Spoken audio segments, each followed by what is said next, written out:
Ano ang magandang buhay para sa iyo? Hindi ko rin alam yung masabi. May pag-asa pa ba ang Pilipinas? Sa tingin ko wala naman kasi Pilipinas. Meron pa naman sigurong pag-asa. Ako po si Cara David. Samahan niyo kami ngayong Biyernes sa hashtag Pilipilunas 2022. Kumustahin ang bayan.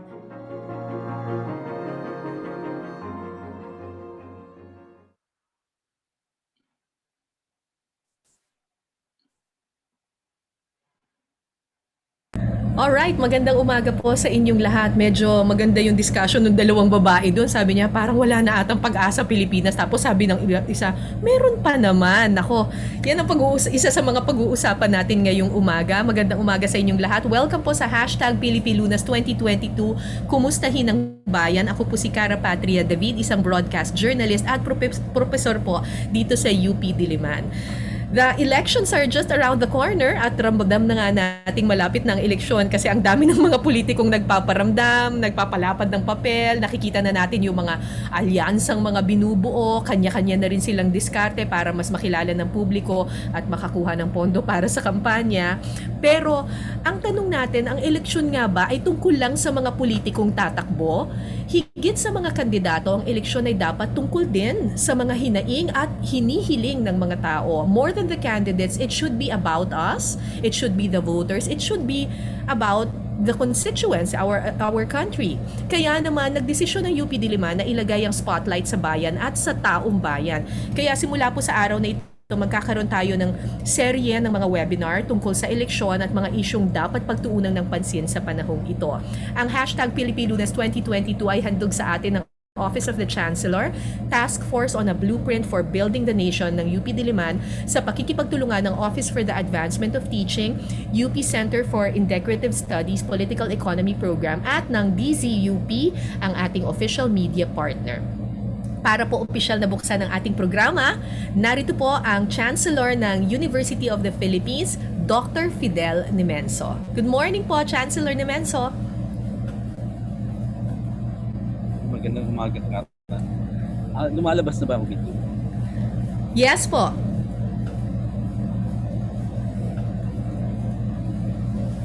Umaga sa lahat. To our speakers, Dr.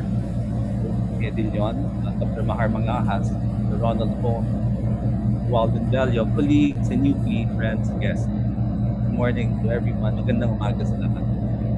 In behalf of UP Diliman, I welcome everyone to this event. It's the first of a series of roundtable discussions on governance and development issues with the theme Pilipilunas 2022. Pagbangon at pagsulong tungo sa magandang buhay at bukas ng Pilipino. The Pilipilunas 2022 webinar series is our university's response to two imperatives of the times.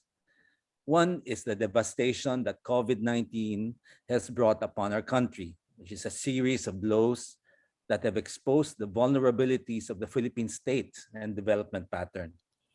The economic and health crisis that we are reeling from is a sobering reminder of the need to strengthen state capacity, especially in the delivery of health and other social services on one hand, and to deepen and broaden the domestic foundations of growth. Now, the second imperative is next year's turnover of political power to a different, if not new, set of leaders. National elections have always been deeply consequential, but these 2022 electoral exercises come in the midst of a deep existential crisis that has heightened debates on policy issues and political platforms. You know, nation building has always been at the core of the university's mission. UP was founded behind the idea that a modern nation needs the contributions of its citizenry, and that the National University, with its threefold mandate of teaching, research, and public service, is perhaps the central institution delivering on this need. With this Pilipilunas 2022 series, we hope to put UP scholarship and expertise to bear on the pressing issues of our time. So we have formed the task force on the blueprint for building the nation that will lead the Pilipilunas 2022 initiative in coordinating with our faculty and researchers from different units of our university to reflect on the state of the nation and present a multidisciplinary approach to problem solving. From this series of roundtable discussions, we will draw up a governance agenda that we hope to contribute to the national conversation leading up to and beyond the 2022 elections. Kaya it is thus fitting that we start this process with today's webinar, Pilipinas, Kumustahin ang Bayan. This morning, we will delve into the basic question. No? Ano nga ba ang magandang buhay at bukas para sa ating mga kababayan? This morning's discussion will inform the work of succeeding roundtable discussions. No? So in ending, I'd like to thank our presenters, Rose, Mahar, Ronnie, and Walden, and Cara David, this morning's moderator. I would also like to introduce the members of the task force and thank them for planning the Filipino series of roundtable discussions and webinars. No? First, Dr. Tonette Raquiza of the Asian Center, who chairs the Blueprint Task Force. Dr. Tessa Encarnacion Tadem from the Department of Political Science and Director of CIDS.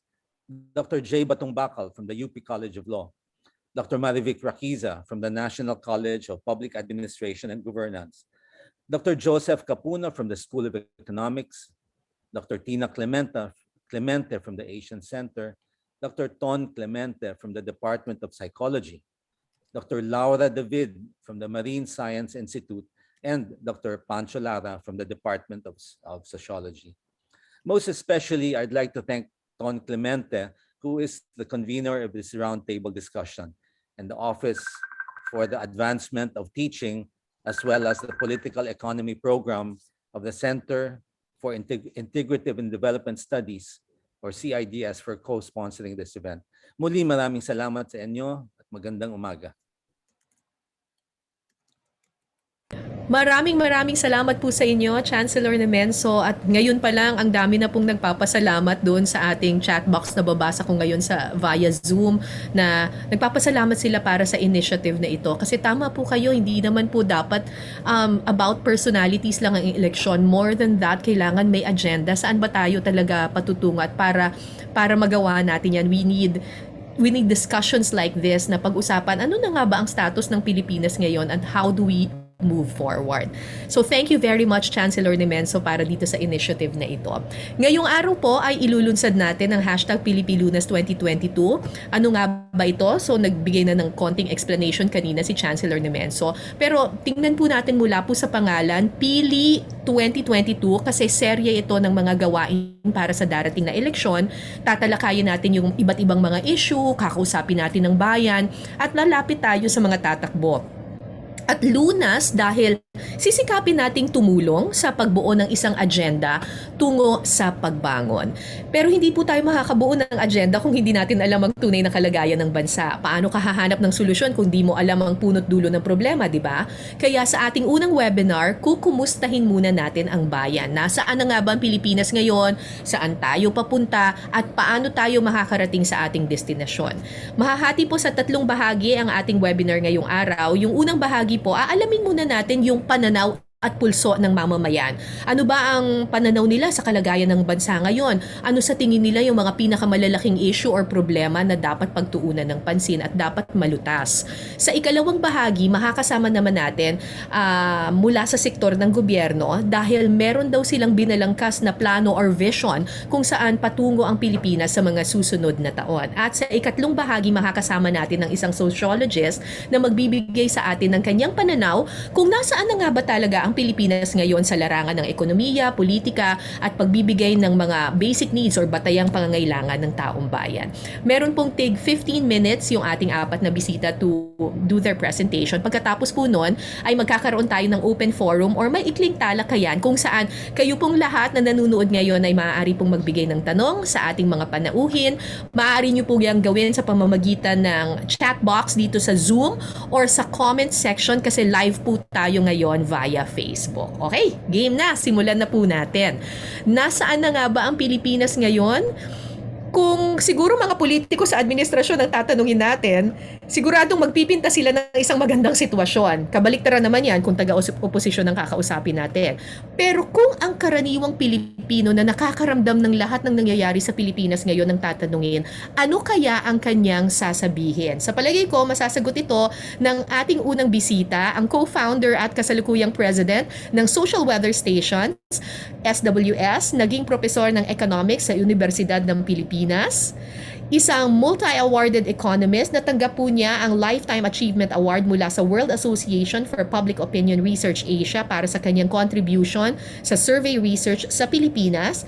At meron din po siyang column na mababasa po linggo-linggo sa Philippine Daily Inquirer, Social Climate. Alamin natin ang social climate straight from the man himself, Dr. Mahar Mangahas. Magandang umaga po, Dr. Mangahas. Thank you for joining us. Magandang umaga naman, Cara. O, kumusta Okay. po? Alright. Maraming trabaho. Sige po, go Okay. ahead. You have the floor. Okay, let's see. Share screen tayo. Opo.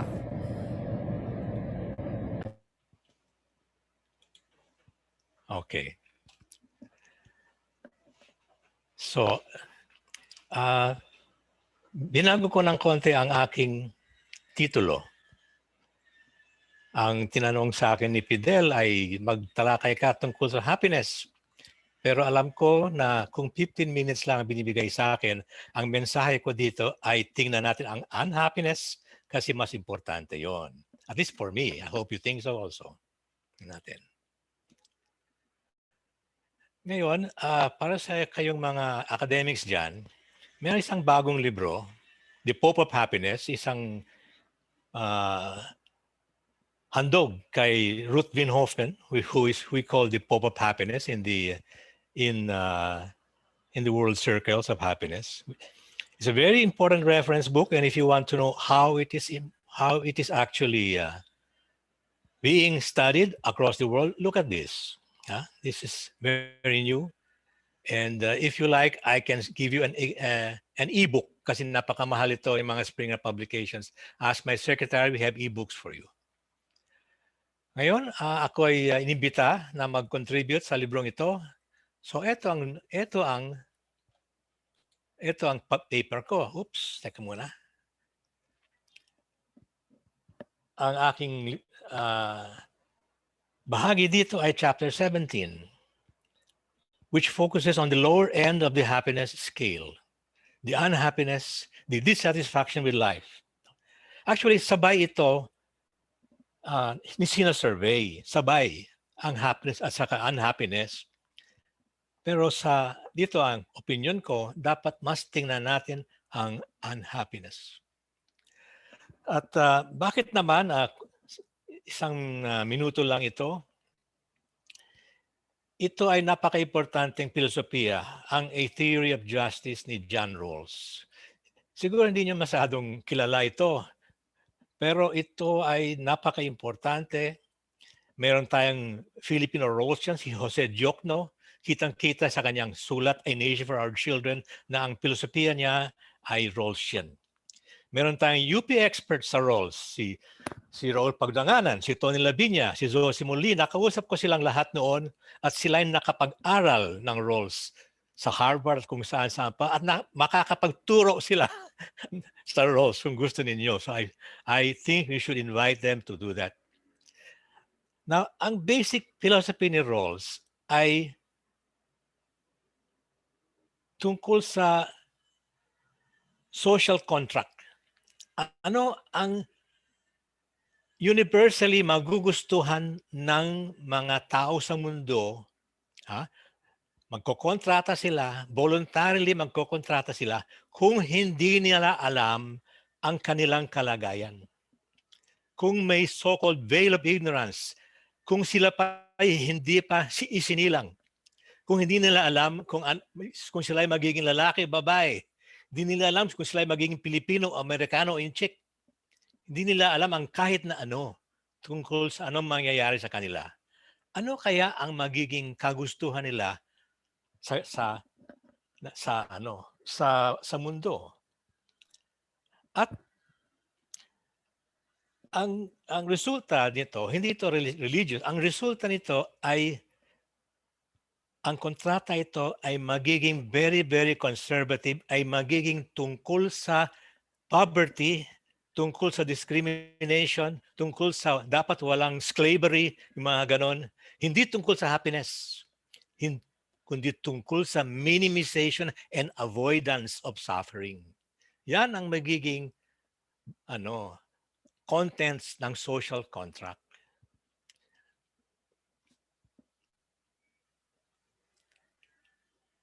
Okay, so I'm saying, tingnan natin sabay ang happiness at unhappiness, ang satisfaction at ang dissatisfaction in life.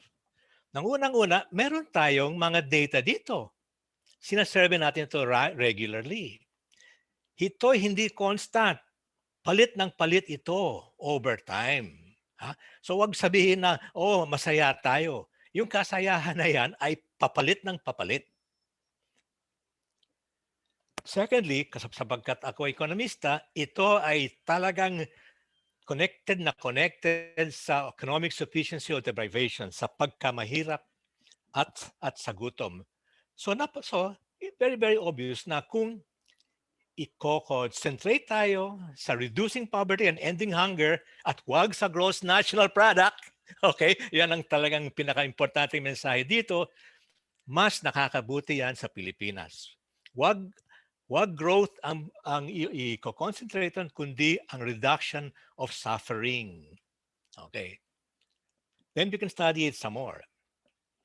Now, in the first place, etong demonstration na meron tayong data tungkol sa happiness at saka suffering. Ito ay napakasimpleng tanong.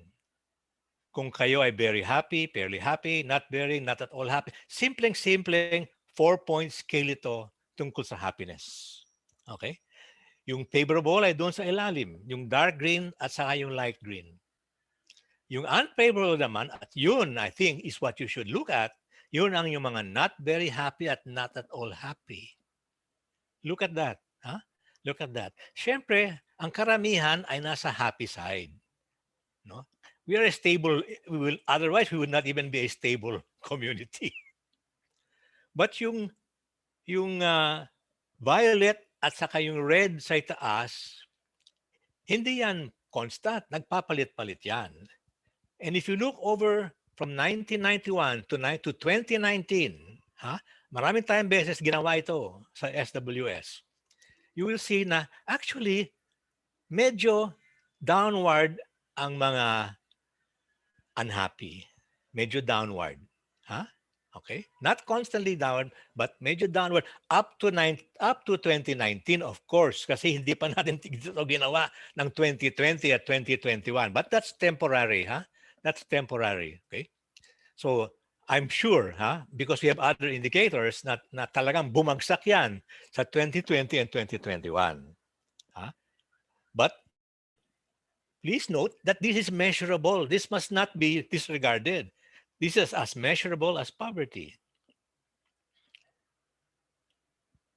This is another way in the world whereby, quote, happiness is measured, and it is by satisfaction with life. No? Kung nasisiyahan sila sa buhay nila. Okay? Yung happiness, that is emotional. Okay? That's called affect by the psychologists. Okay? Ito naman, this is something cognitive. You look at your situation. O ano, kontento ba kayo dyan? Napaka-kontento, medyo kontento, hindi ganong kontento, o hindi talaga kontento. And that's another way of measuring happiness. And it's measured over time. And you can see there from 2002 to 2019, don't just look at the bottom, yung mga satisfied. Look at the top. Look at the not very and the not at all satisfied. Now, fortunately, in those 2 decades, pakonte ng pakonte yon. That's the good news. Kaya lang, that's in the past already. Nasa pandemic na tayo, so sigurado ako that has not continued to the present. Okay? But that's what we should focus in. And it is measurable. Okay. Now, ito naman ang talagang ginagawa natin sa SWS. This is our, I think it's a very famous indicator. It's self-rated poverty. It's been quarterly since 1992, except it was disrupted in the first half of 2020. We were not able to continue until late 2020. But now, tuloy-tuloy na yon. No? Wag lang ma-lockdown tayo ng gusto. Okay. So, if you look at self-rated poverty, it's not fixed, no?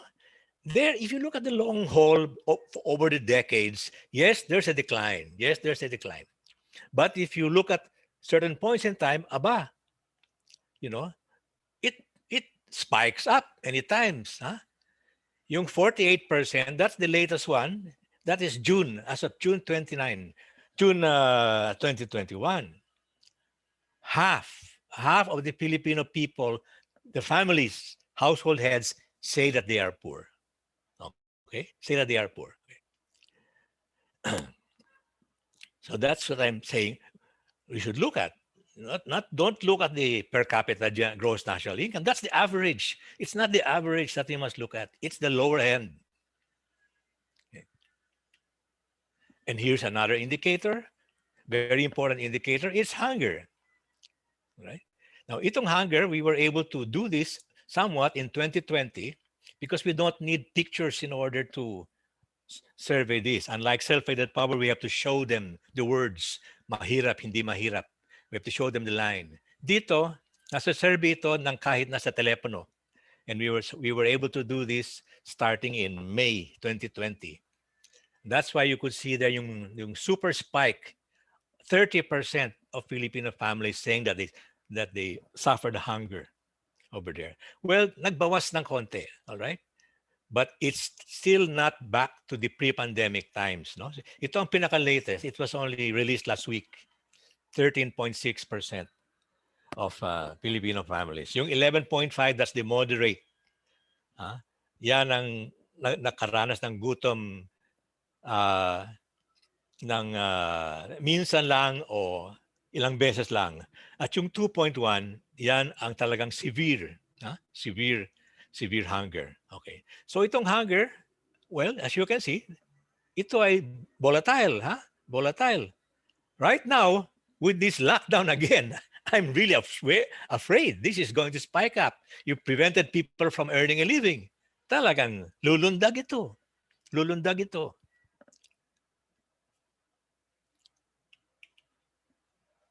Now, here naman is the crux of my point. Alam natin yung unhappiness, alam natin yung poverty. Anong mangyayari kung i-relate natin yung dalawang iyon? Nandito ang lahat ng mga surveys tungkol sa unhappiness. Okay? It's the same as the happiness, kaya lang it's just looking at the unhappy portion. At hiniwalay ko ang poor at saka yung non-poor. Yung mga poor ay nandun sa pula, naka-triangle. At yung non-poor ay nasa baba. Okay. Kitang-kita na ang unhappiness ay mas mataas sa mga poor. Palaging nasa itaas yung mga pula, palaging nasa baba, yung blue, yung mga non-poor. So talagang correlated yung unhappiness at saka poverty. Malinis ang relasyon ng poverty at saka unhappiness. Actually, pwede nang tingnan yung poverty na sa amin quarterly na nga yung poverty, pataas pababa, okay?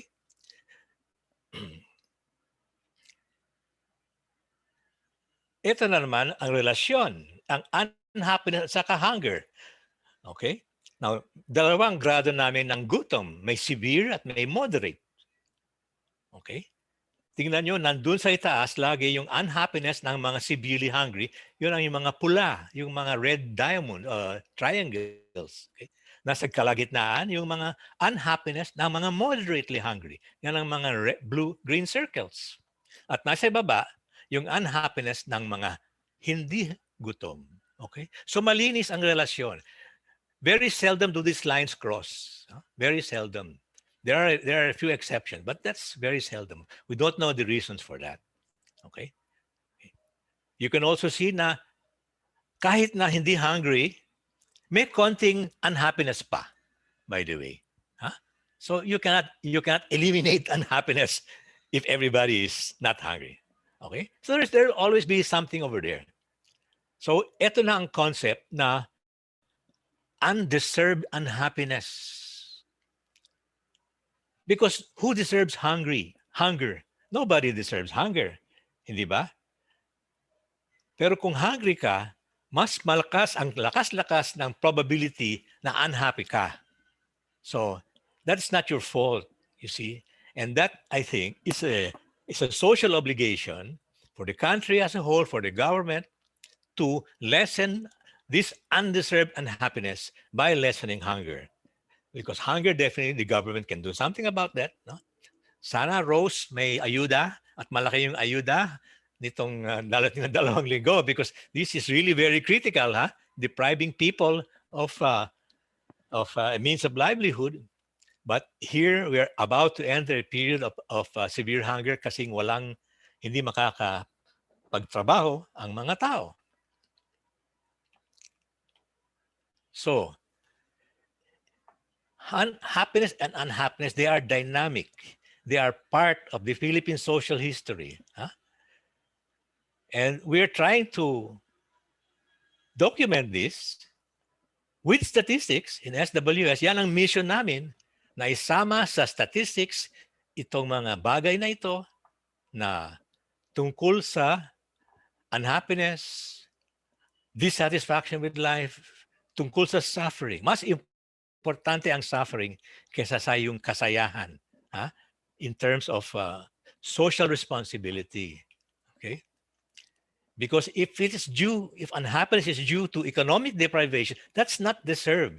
That is something where the community can do something about it and should do something about that. Okay? Now, what we are only doing is SWS, itong mission namin na ipalabas ng mabuti itong problemang ito. Ipalabas ng mabuti quarter by quarter by quarter, poverty, hunger. Mas importante yan kesa happiness. That's the whole point of my talk. Maraming salamat po.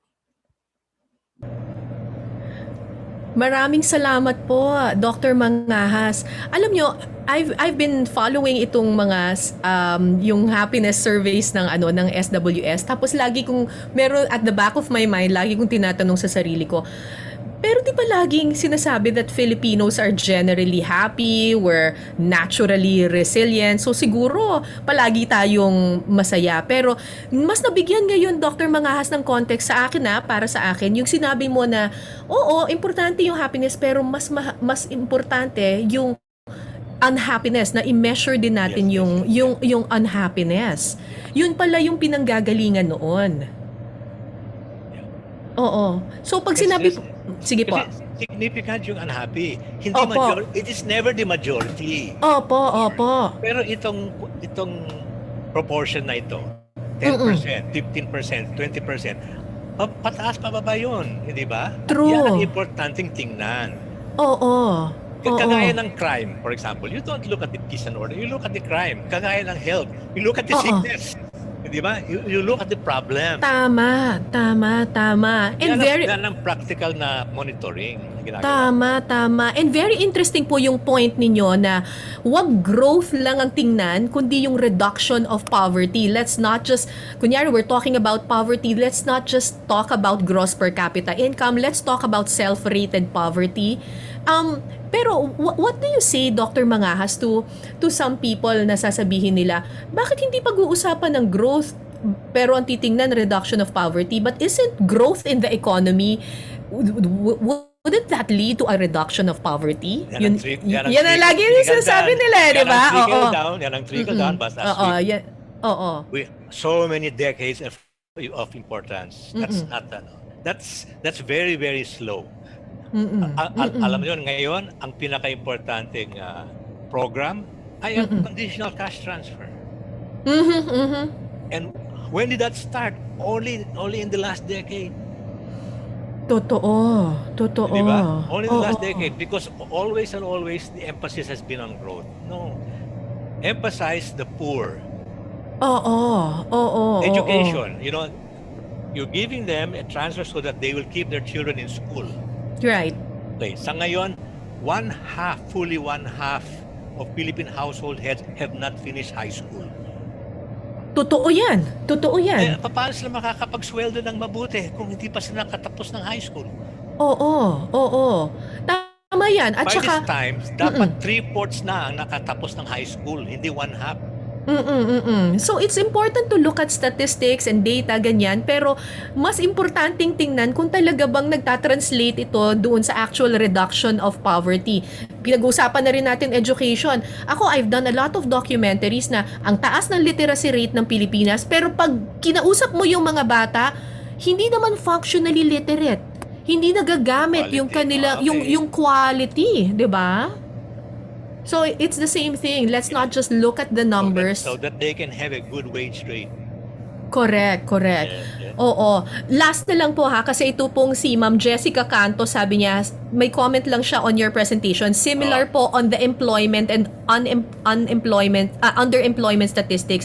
What is more critical daw is underemployment. You will be surprised that poor people are actually employed because the definition of employed is you have worked for an hour or a week. That's why. A Look hour at a the week. SWS joblessness better. It's better. Nandyan na lahat. that little hele with underemployment. Joblessness na lang. Kung may trabaho kayo. That's the better indicator. At yan ay palaging nasa 20-25, kumisan 30%. Totoo. O may isa pang sabi tanong dito, pero mamaya sagutin na lang natin ito sa open forum. Sabi ni Sir Val Vibal, how about correlating it with inequality? Totoo yan. Kasi pwedeng may growth in economy pero hindi naman nagtitrickle down to everyone. Anyway, that's another issue for inequality. Then you'll have to have a survey of income. At yan ay napakahirap talaga. Hindi namin pinapasok. Hindi namin pinapasok yun. Okay?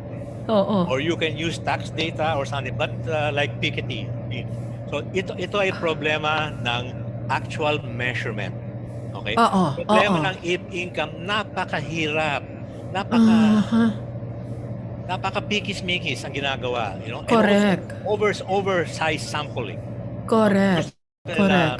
Anyway, that's the practicality. Yes. Or for me, if you're having a statistic, dapat regular, dapat quarterly, dapat quarter by quarter nandyan. Okay? Correct. Gawin mo yan. Then you can analyze it. Yes. Data first, analysis later. That's the way to do it. That's why I'm proving to you that if you like happiness, ang dami namin 35, 38 times na namin ginawa yun. Paulit-ulit. But of course, poverty and hunger quarterly talaga. Quarterly. Joblessness quarterly. That's why please look at SWS. We are statistics for advocacy. That's our mission in life. Okay? We are a complement, okay?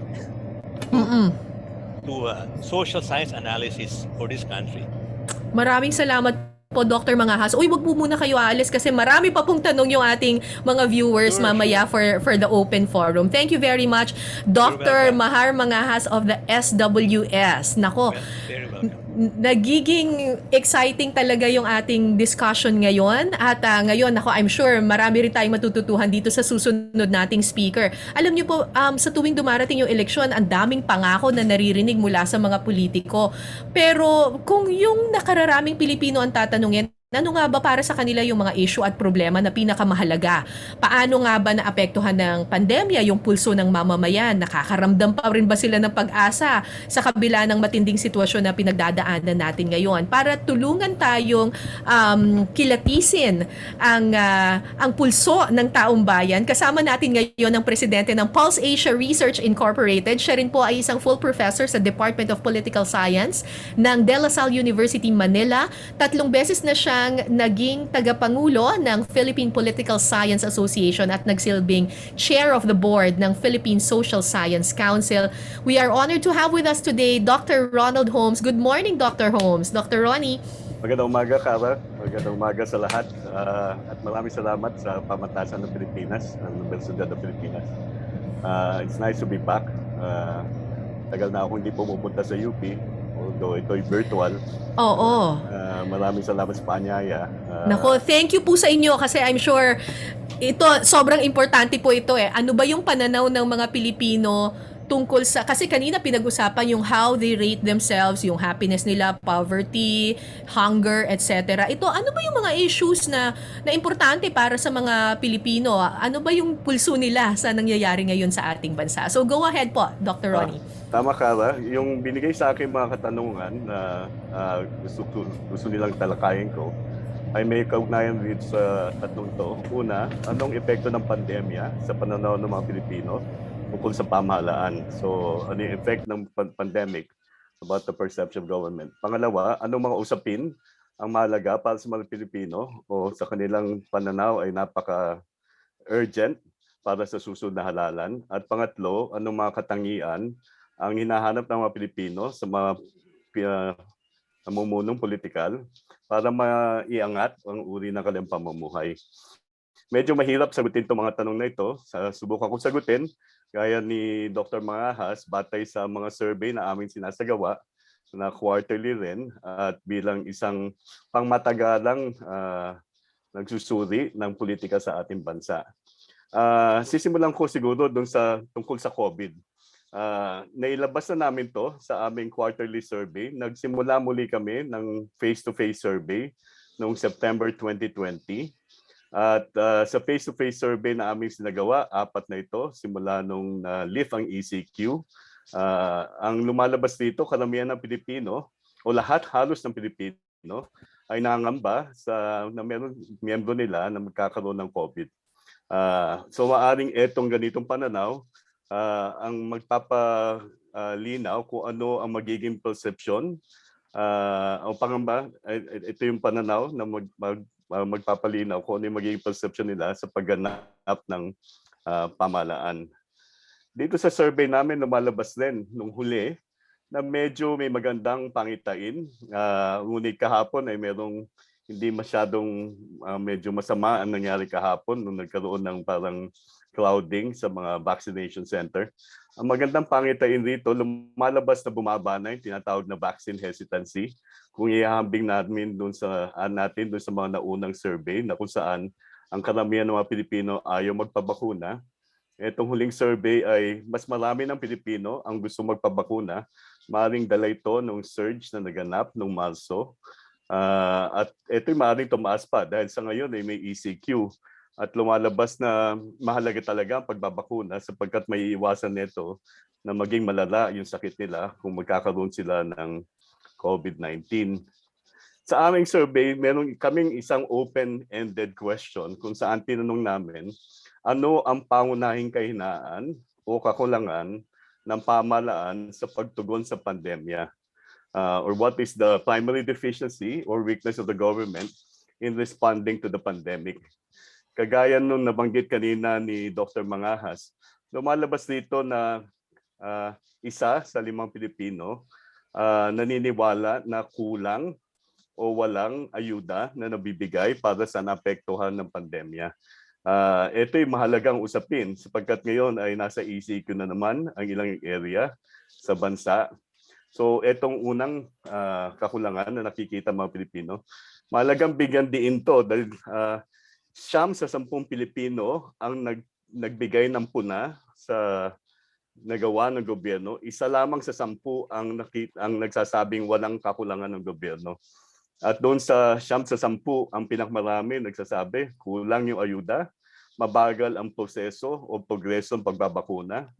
Hindi maganda yung sistema ng pagbabakuna. So medyo inefficient at saka selective yung vaccination. Bagamat ang pamahalaan ay ang kanilang approach sa paglaban sa COVID simula noong nakarang taon ay yung law enforcement approach, lumalabas na nakikita ng mga mamamayan na kulang rin at hindi patas ang pagpapatupad ng mga health protocol. Yan ay 1 sa 10. At marami pang ilang maliliit na kadahilanan o kakulangan na nababanggit ang mga mamamayan. So sa pagtingin ng mamamayan, bagamat marami pa rin ang nasisiyahan sa pagganap ng pamahalaan sa pagtugon o pagpigil sa pagdami ng kaso ng COVID-19, marami sa kanila ang naniniwalang merong kakulangan o kahinaan ang pamahalaan. Gaya na sinabi ko, 9 sa 10 Pilipino.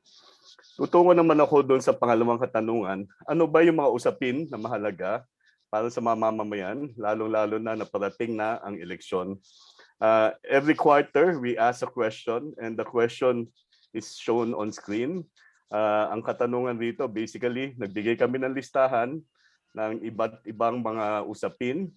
Meron kang 16 na usapin dito. At hinihingi namin sa mga respondent kung pipili sila ng 3 issue na sa palagay nila ay dapat aksyonan agad ng kasalukuyang administrasyon. Lumalabas dito sa resulta ng huling survey na may 2 cluster at ang unang cluster ay patungkol sa pagkontrola ng pagtaas ng presyo ng mga bilihin. Ito yung controlling inflation. At ang ikalawa ay ang pagpapataas ng sahod ng mga manggagawa o increasing the pay of workers. Ang pangalawang cluster dito ay kinabibilangan ng 5 mga usapin simula sa pagpapalaganap ng trabaho, pagbabawas ng sukdulang kahirapan, pagbibigay ng ayuda sa mga naapektuhan ng pandemya, pagpigil sa pagkalat ng COVID-19 at yung paglaban sa graft and corruption. Kung titingnan natin historically yung aming figures dito, sa bawat administrasyon may makikita kang tampok na usapin sa pagsisimula ng administrasyon. Noong nagsimula yung administrasyon ni dating ng limaong Pangulong Aquino, noong 2010, yung fighting graft and corruption in government was one of the most urgent concern. Noong nagsimula yung administrasyon ni Pangulong Duterte, yung fighting criminality, yung primary concern. Ang ibig sabihin nito, mayroong signaling effect ang mga pronouncement o mga pahayag ng Pangulo. Pero sa pangmatagalan, ang fundamental issues pa rin ay yung mga usapin na mas malapit sa bituka o yung mga gut issues. Ito may kinalaman sa ekonomiya. Sa aming pagsusuri, lumalabas na bumababa ang approval ng mamamayan sa mga pangunahing usapin. Makikita dito yan dito sa chart na ito kung saan ang approval rating, pag tinignan natin sa patungkol sa controlling, ang disapproval rating, kaugnay ng controlling inflation ay tumaas na, umabot na sa 30. Samantalang yung approval rating sa parehong usapin, yung pagpigil sa pagtaas ng presyo ng mabilihin ay bumaba na sa mayorya.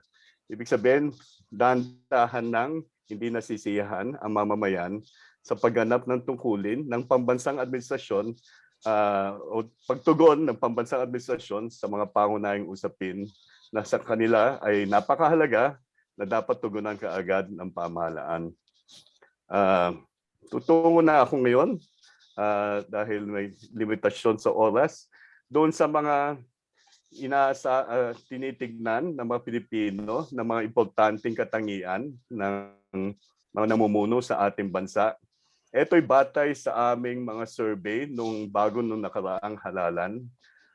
Lumalabas doon sa mga survey na yan simula noong Marso 2018 hanggang noong Marso 2019 na ang pangunahing katangian na inaasahan ng mamamayan na mga mamumuno ng bansa ay yung makamahirap. Cares for the poor or poor. So symbolically, kung meron siyang projection o meron siyang record ng pagtulong sa mga mahihirap, ito yung tinitignan na pinakamahalagang katangian ng mga namumuno. Ito'y kakaiba, ito'y nangunguna lamang noong panahon ng bago ng midterm election. Siguro may ugnay na rin natin to doon sa projection mismo ng kasalukuyang pamunuan. Tinitignan yung susunod na 3, yung pangalawa ay yung kakayanan na ipatupad ng batas, ng patas, laban sa mga maimpluwensya at sa mga ordinaryong mamamayan. Yung sumusunod na 3 rito, yung can enforce the law, knowledgeable in government, and fights anomalies in government can be regarded as governance capabilities that people would look for among national leaders. Noong June 2021, sa aming survey, merong isang rider question na inilagay ang isang think tank. Ito yung stat-based, yung Alfred de Rosario Research Institute. At sa kanilang question, lumalabas rin na ang hinahanap ng mamamayan na katangian ng isang mamumuno sa ating bansa ay makamahirap at hindi corrupt. At sumusunod dyan ay kinakailangan mapagkakatiwalaan o matapat at may magandang plataforma para sa pag-resolve sa mga suliranin ng bansa. Ito yung kanilang rider question na aming isinama sa nakaraang survey. Panghuli, meron pang isang bagay na nais kong i-share sa lahat. Ito yung opinion tungkol sa mga pampolitikang dinastiya. Meron kami katanungan sa aming survey. Ito ay periodically nilalagay namin. Ang katanungan ay kung sila sang-ayon o hindi sang-ayon sa pangungusap na ito, na hindi dapat iboto ang mga kandidato na anak, asawa, kapatid o magulang ng kasalukuyan o dating halal na opisyal ng pamahalaan. Lumalabas dito na bumaba ang level of agreement. So ibig sabihin mas konti ang sumasang-ayon na hindi dapat iboto ang mga miyembro ng political dynasty at umakyat ang level of disagreement, halos kalahati na ang hindi sumasang-ayon sa pangungusap na ito. At makikita dito kung i-breakdown to sa mga subnational areas sa Mindanao, dito sa 61% are saying that they disagree with this statement, and that will indicate that they are in favor, they might be open to, and they might vote for someone who belongs to a political clan. Dito nagtatapos ang aking maiksing pagsasalaysay. Maraming salamat muli sa pamantasan, lalong-lalo na sa layunin na makapagbuo ng isang governance agenda na makakatulong sa tunay na pag-unlad at paglayaan ng ating bansa. Maraming salamat po, Dr. Ronald Holmes. Thank you very much. So, Dr. Holmes, mukhang you think yung COVID-19, yung issue tungkol sa COVID-19 will really play a big part dito sa upcoming elections, ano?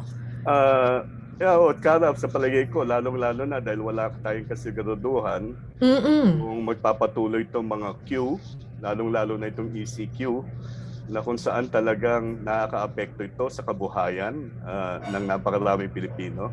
Oo. Kahapon, mayroong mga picture na lumabas sa social media at na-report rin sa TV, yung biglang pagpunta ng mga tao para magpapakuna sa ilang lugar. Oo. At ito medyo nagbabalidate nung nalaman namin sa survey na nangihingi ang tao ng bakuna. Sa palagay nila, ito'y protection. Maaaring hindi sapat, ngunit protection. Pwede sila magpatuloy magtrabaho.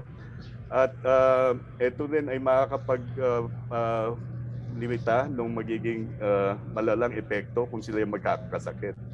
Kaya palagay ko kung hindi masusolusyonan at medyo mahirap solusyonan itong pagpapatuloy ng COVID-19, magiging talaga itong usapin na makaka-apekto sa pagboto ng mamamayan sa susunod na halalan. Kasi malaki yung 9 out of 10 are not satisfied or feel that the government is baga kulang yung ginagawa ng government para tugunan yung pandemya. Medyo malaki yun yung figure na yun, 9 out of 10.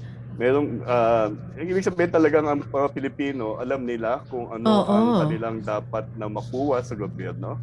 Alam nila na merong hindi nabibigay ang gobyerno. At maaari nilang panagutin ang pamahalaan, maging ito'y sa lokal o sa pambansang pamahalaan sa susunod na halalan. Oo.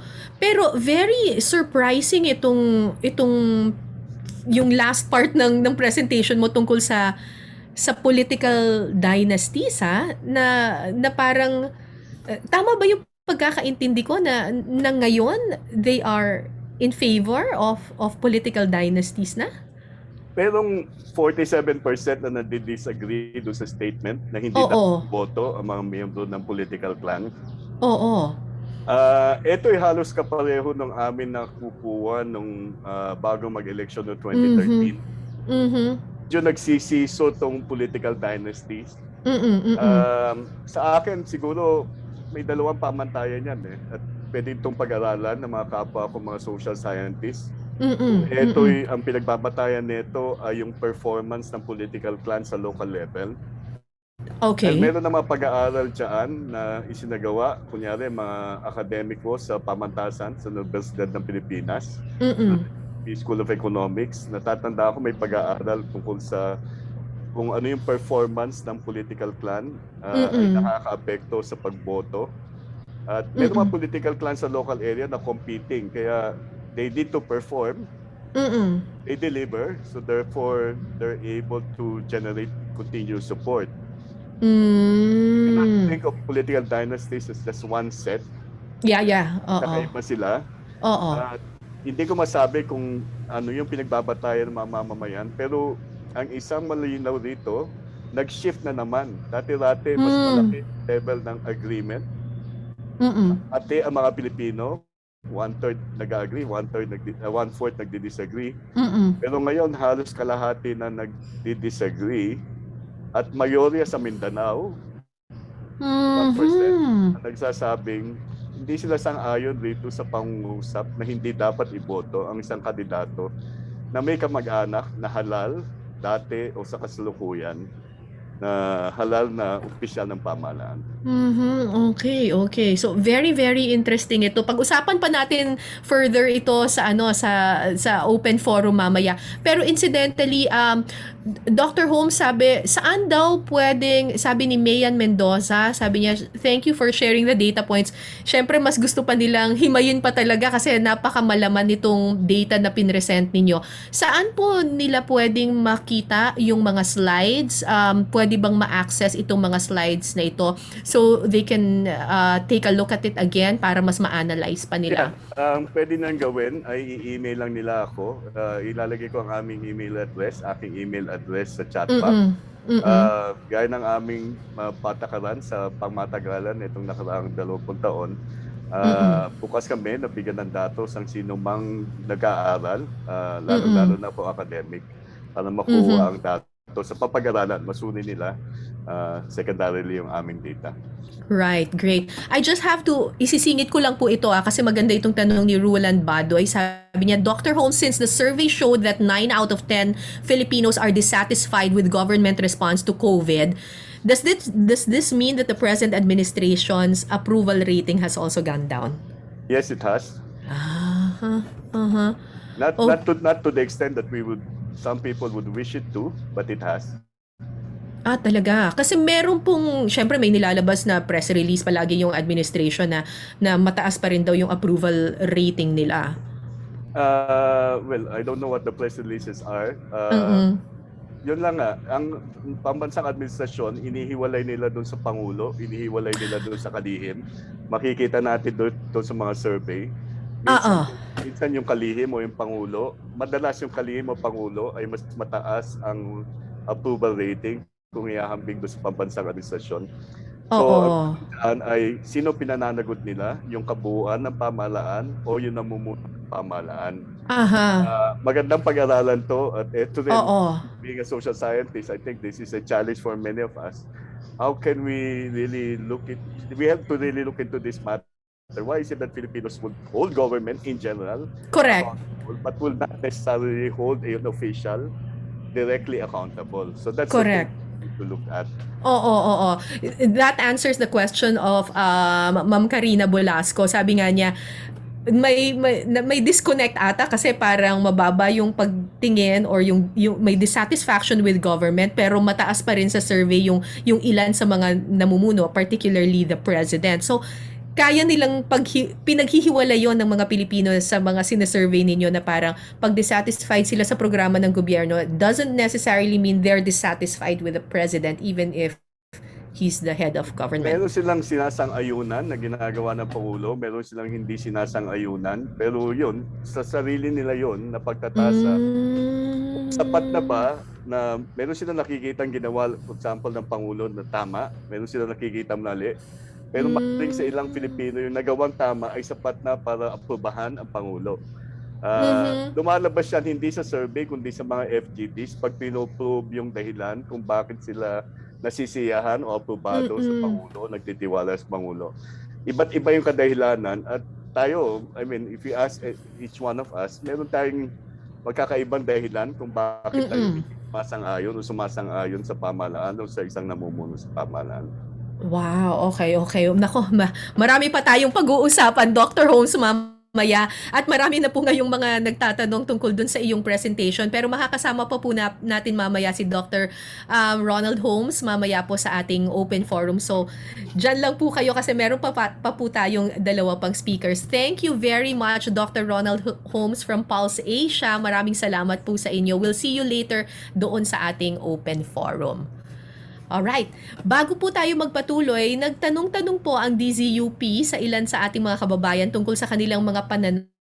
Kung ano nga ba sa palagay nila ang pinakamalaking problemang kinakaharap ngayon ng bansa at masasabi ba nilang maganda yung buhay nila at may pag-asa pa ba silang nakikita para sa Pilipinas. So bago po tayo magtungo doon sa susunod na bahagi ng ating programa kung saan makakausap naman natin ang sektor ng gobyerno mula po sa NEDA, panoorin po muna natin itong maikling clip na ginawa ng DZUP. Nag-interview po sila sa iba't ibang mga mamamayan. Let's watch this.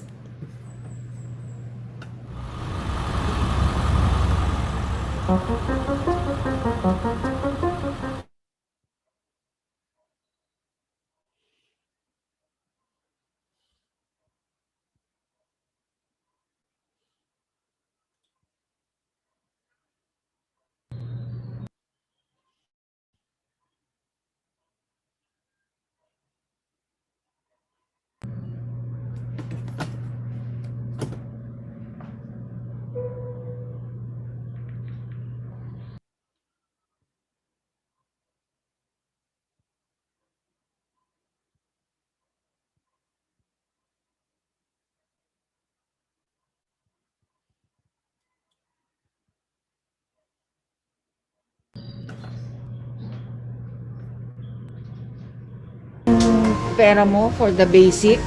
Wala kang sakit. Yun ang number one. Kasi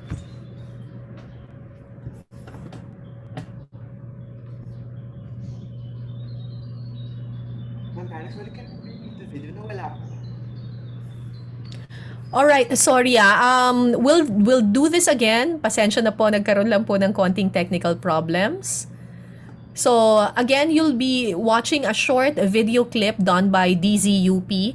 Nagtanong-tanong po sila sa iba't iba nating mga kababayan tungkol sa kanilang pananaw, kung ano ang pinakamalaking problemang kinakaharap ng bansa at may nakikita pa ba silang pag-asa para sa Pilipinas. So, once again, narito po ang short clip ng DZUP.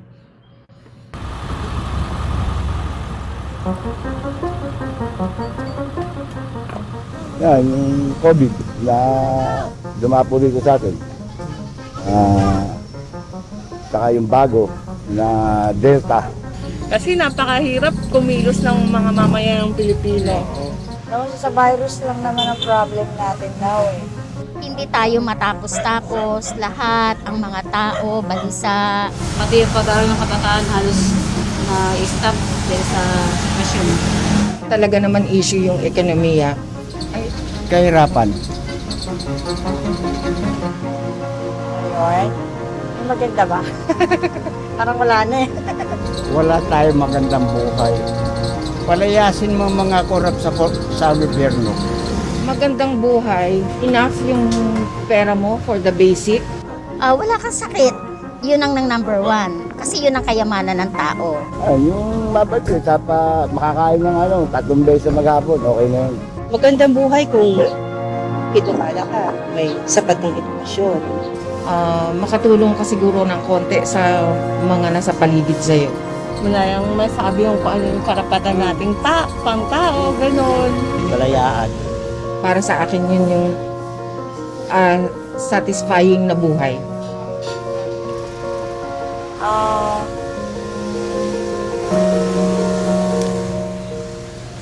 Hindi ko rin yung masabi. Sa tingin ko wala naman kasi Pilipinas. Meron pa naman sigurong pag-asa. Magkaiba kami ng pananaw. Siguro baka meron. Hindi ko sure eh, kasi parang ang hirap eh. Meron pa. Gusto walang kurakot. malapit na yung eleksyon. Hindi ko alam kung paano tayo pipili ng magagaling or officials na hindi corrupt at sincere sa kanilang serve sa bayan. At syempre, kailangan din ng disiplina ng mga tao. Hanggat daw may buhay, may pag-asa.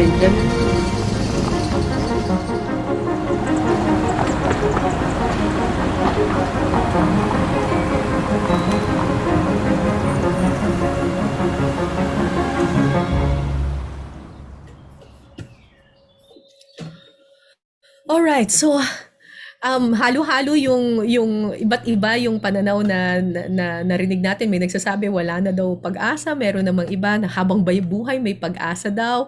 Pagkatapos nating marinig yung mga datos mula sa SWS at sa Pulse Asia at matapos rin nating marinig nga yung mga pananaw ng mga karaniwang Pilipino tungkol sa kalagayan ng ating bansa, ang tanong ay saan nga ba tayo patutungo? Elections always give us a surge of hope, pero meron pa nga bang sumisilip na pag-asa? Well, kung ang NEDA ang tatanungin, ang sabi nila, by the year 2040, lahat daw ng Pilipino ay magiging matatag, panatag at maginhawa. Paano nga ba natin ito makakamit para talakayin ng kanilang vision na kung tawagin nila, ambisyon natin 2040, makakasama natin ngayon ang Undersecretary for National Development Policy and Planning ng National Economic and Development Authority o NEDA. Noong 2019 po ay nagtamu siya ng Gawad CS, isang Presidential Award para sa mga miyembro ng Career Executive Service Award. Isa sa kanyang mga pangunahing tungkulin na yung pagbuo ng Philippine Development Plan. Bukod dito, siya rin ang kasalukuyang chairperson ng Task Group on Recovery under the National Task Force Against COVID-19. Kasama po natin ngayong umaga, Dr. Rosemarie Edillon. Magandang umaga po sa inyo, Usec Edillon. Yes, magandang umaga naman, Cara, and also to the esteemed guests who are here today. Yeah. Tama po ba, ambisyon natin 2040? Apa. Oo, magiging matatag, panatag at maginhawa ang bawat Pilipino. Yeah. Sige po ma'am. That's the vision. We are excited to hear about this vision of the NEDA. Go ahead po ma'am. Yes, thank you very much. So I will be sharing my screen. Okay.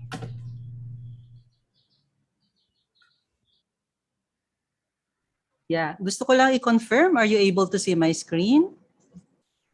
Yes, ma'am. Yes, ma'am. Yes, thank you. So I entitled the presentation, Ambisyon natin 2040, Achieve pa ba sa New Normal? So this is actually something na kahit kami sa NEDA, no, every now and then talagang pinag-uusapan namin to, nakagawa na rin kami ng pag-aaral, masusing pag-aaral kung ano ang kailangan pa natin na gawin, especially at this time. So my presentation is in 3 parts. So first of all, a brief introduction on the Ambisyon natin 2040. I hope na sana hindi ito yung unang pagkakataon na nadinig nyo to kasi matagal na rin namin itong na-launch, no? And then second is really answering the questions that was posed to me. Saan tayo patutungo? And in the first place, saan na ba tayo nakarating? And then the third one is achieve pa nga ba?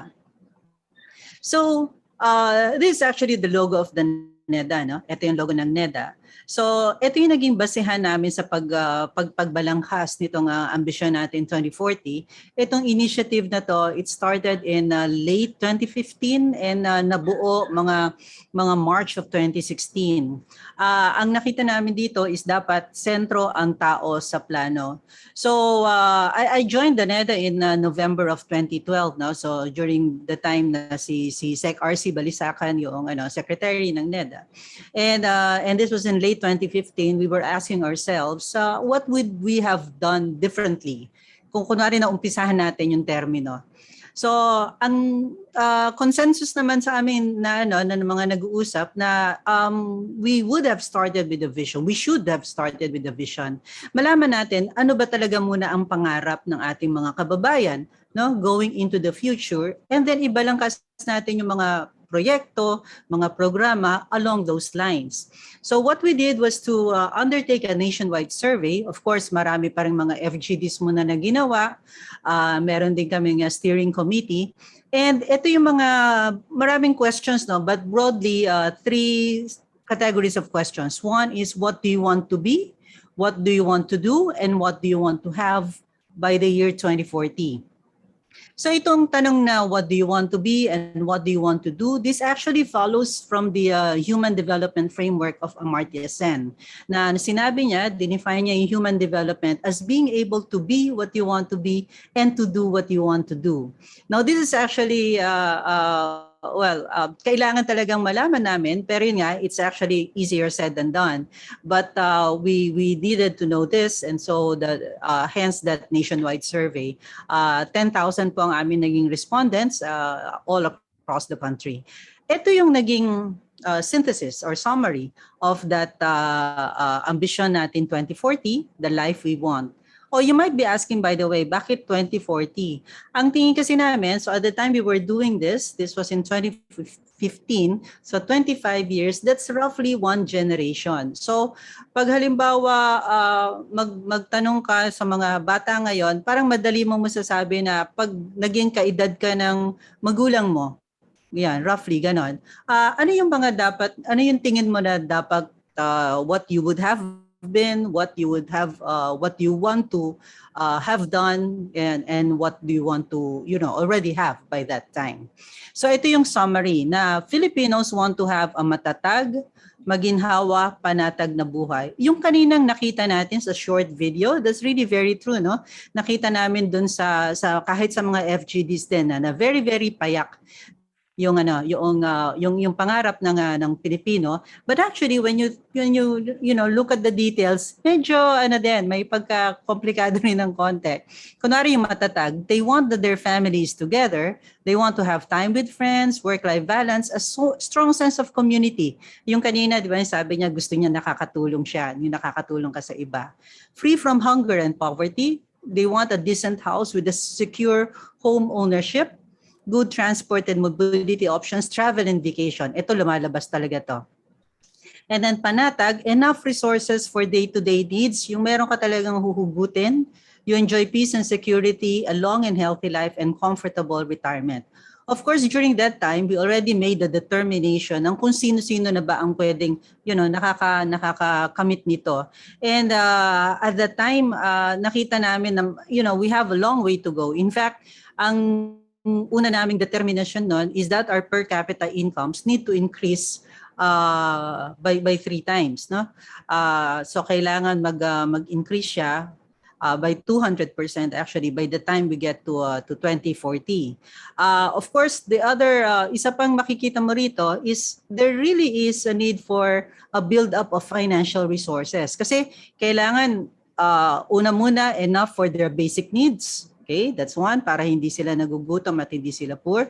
But they also have a decent house. Okay, meron ding pera para sa, transport, access, mobility, at nakakapagbakasyon.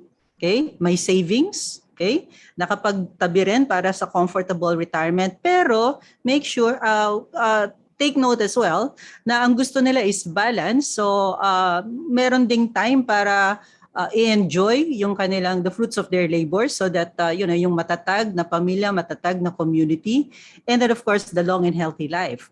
So obviously, economic growth should be there. Number 2, it should be the case na yung they are able to enjoy high returns for their labor para konting kahig, maraming tuka. Parang gano'n ang hindi yung isang kahig, isang tuka. So productivity improvements really have to be there. At saka isa pang nakita namin dito, kailangan namin ng innovation, kailangan natin ng innovation para maipababa natin yung cost of living. Kaya tama yung sabi ni Dr. Ronnie Holmes kanina, yung inflation is really a concern. We really need to be able to bring it down para mas marami talaga ang maka-enjoy nitong matatag, maginhawa at panatag na buhay. So how do we do this? How do we get there?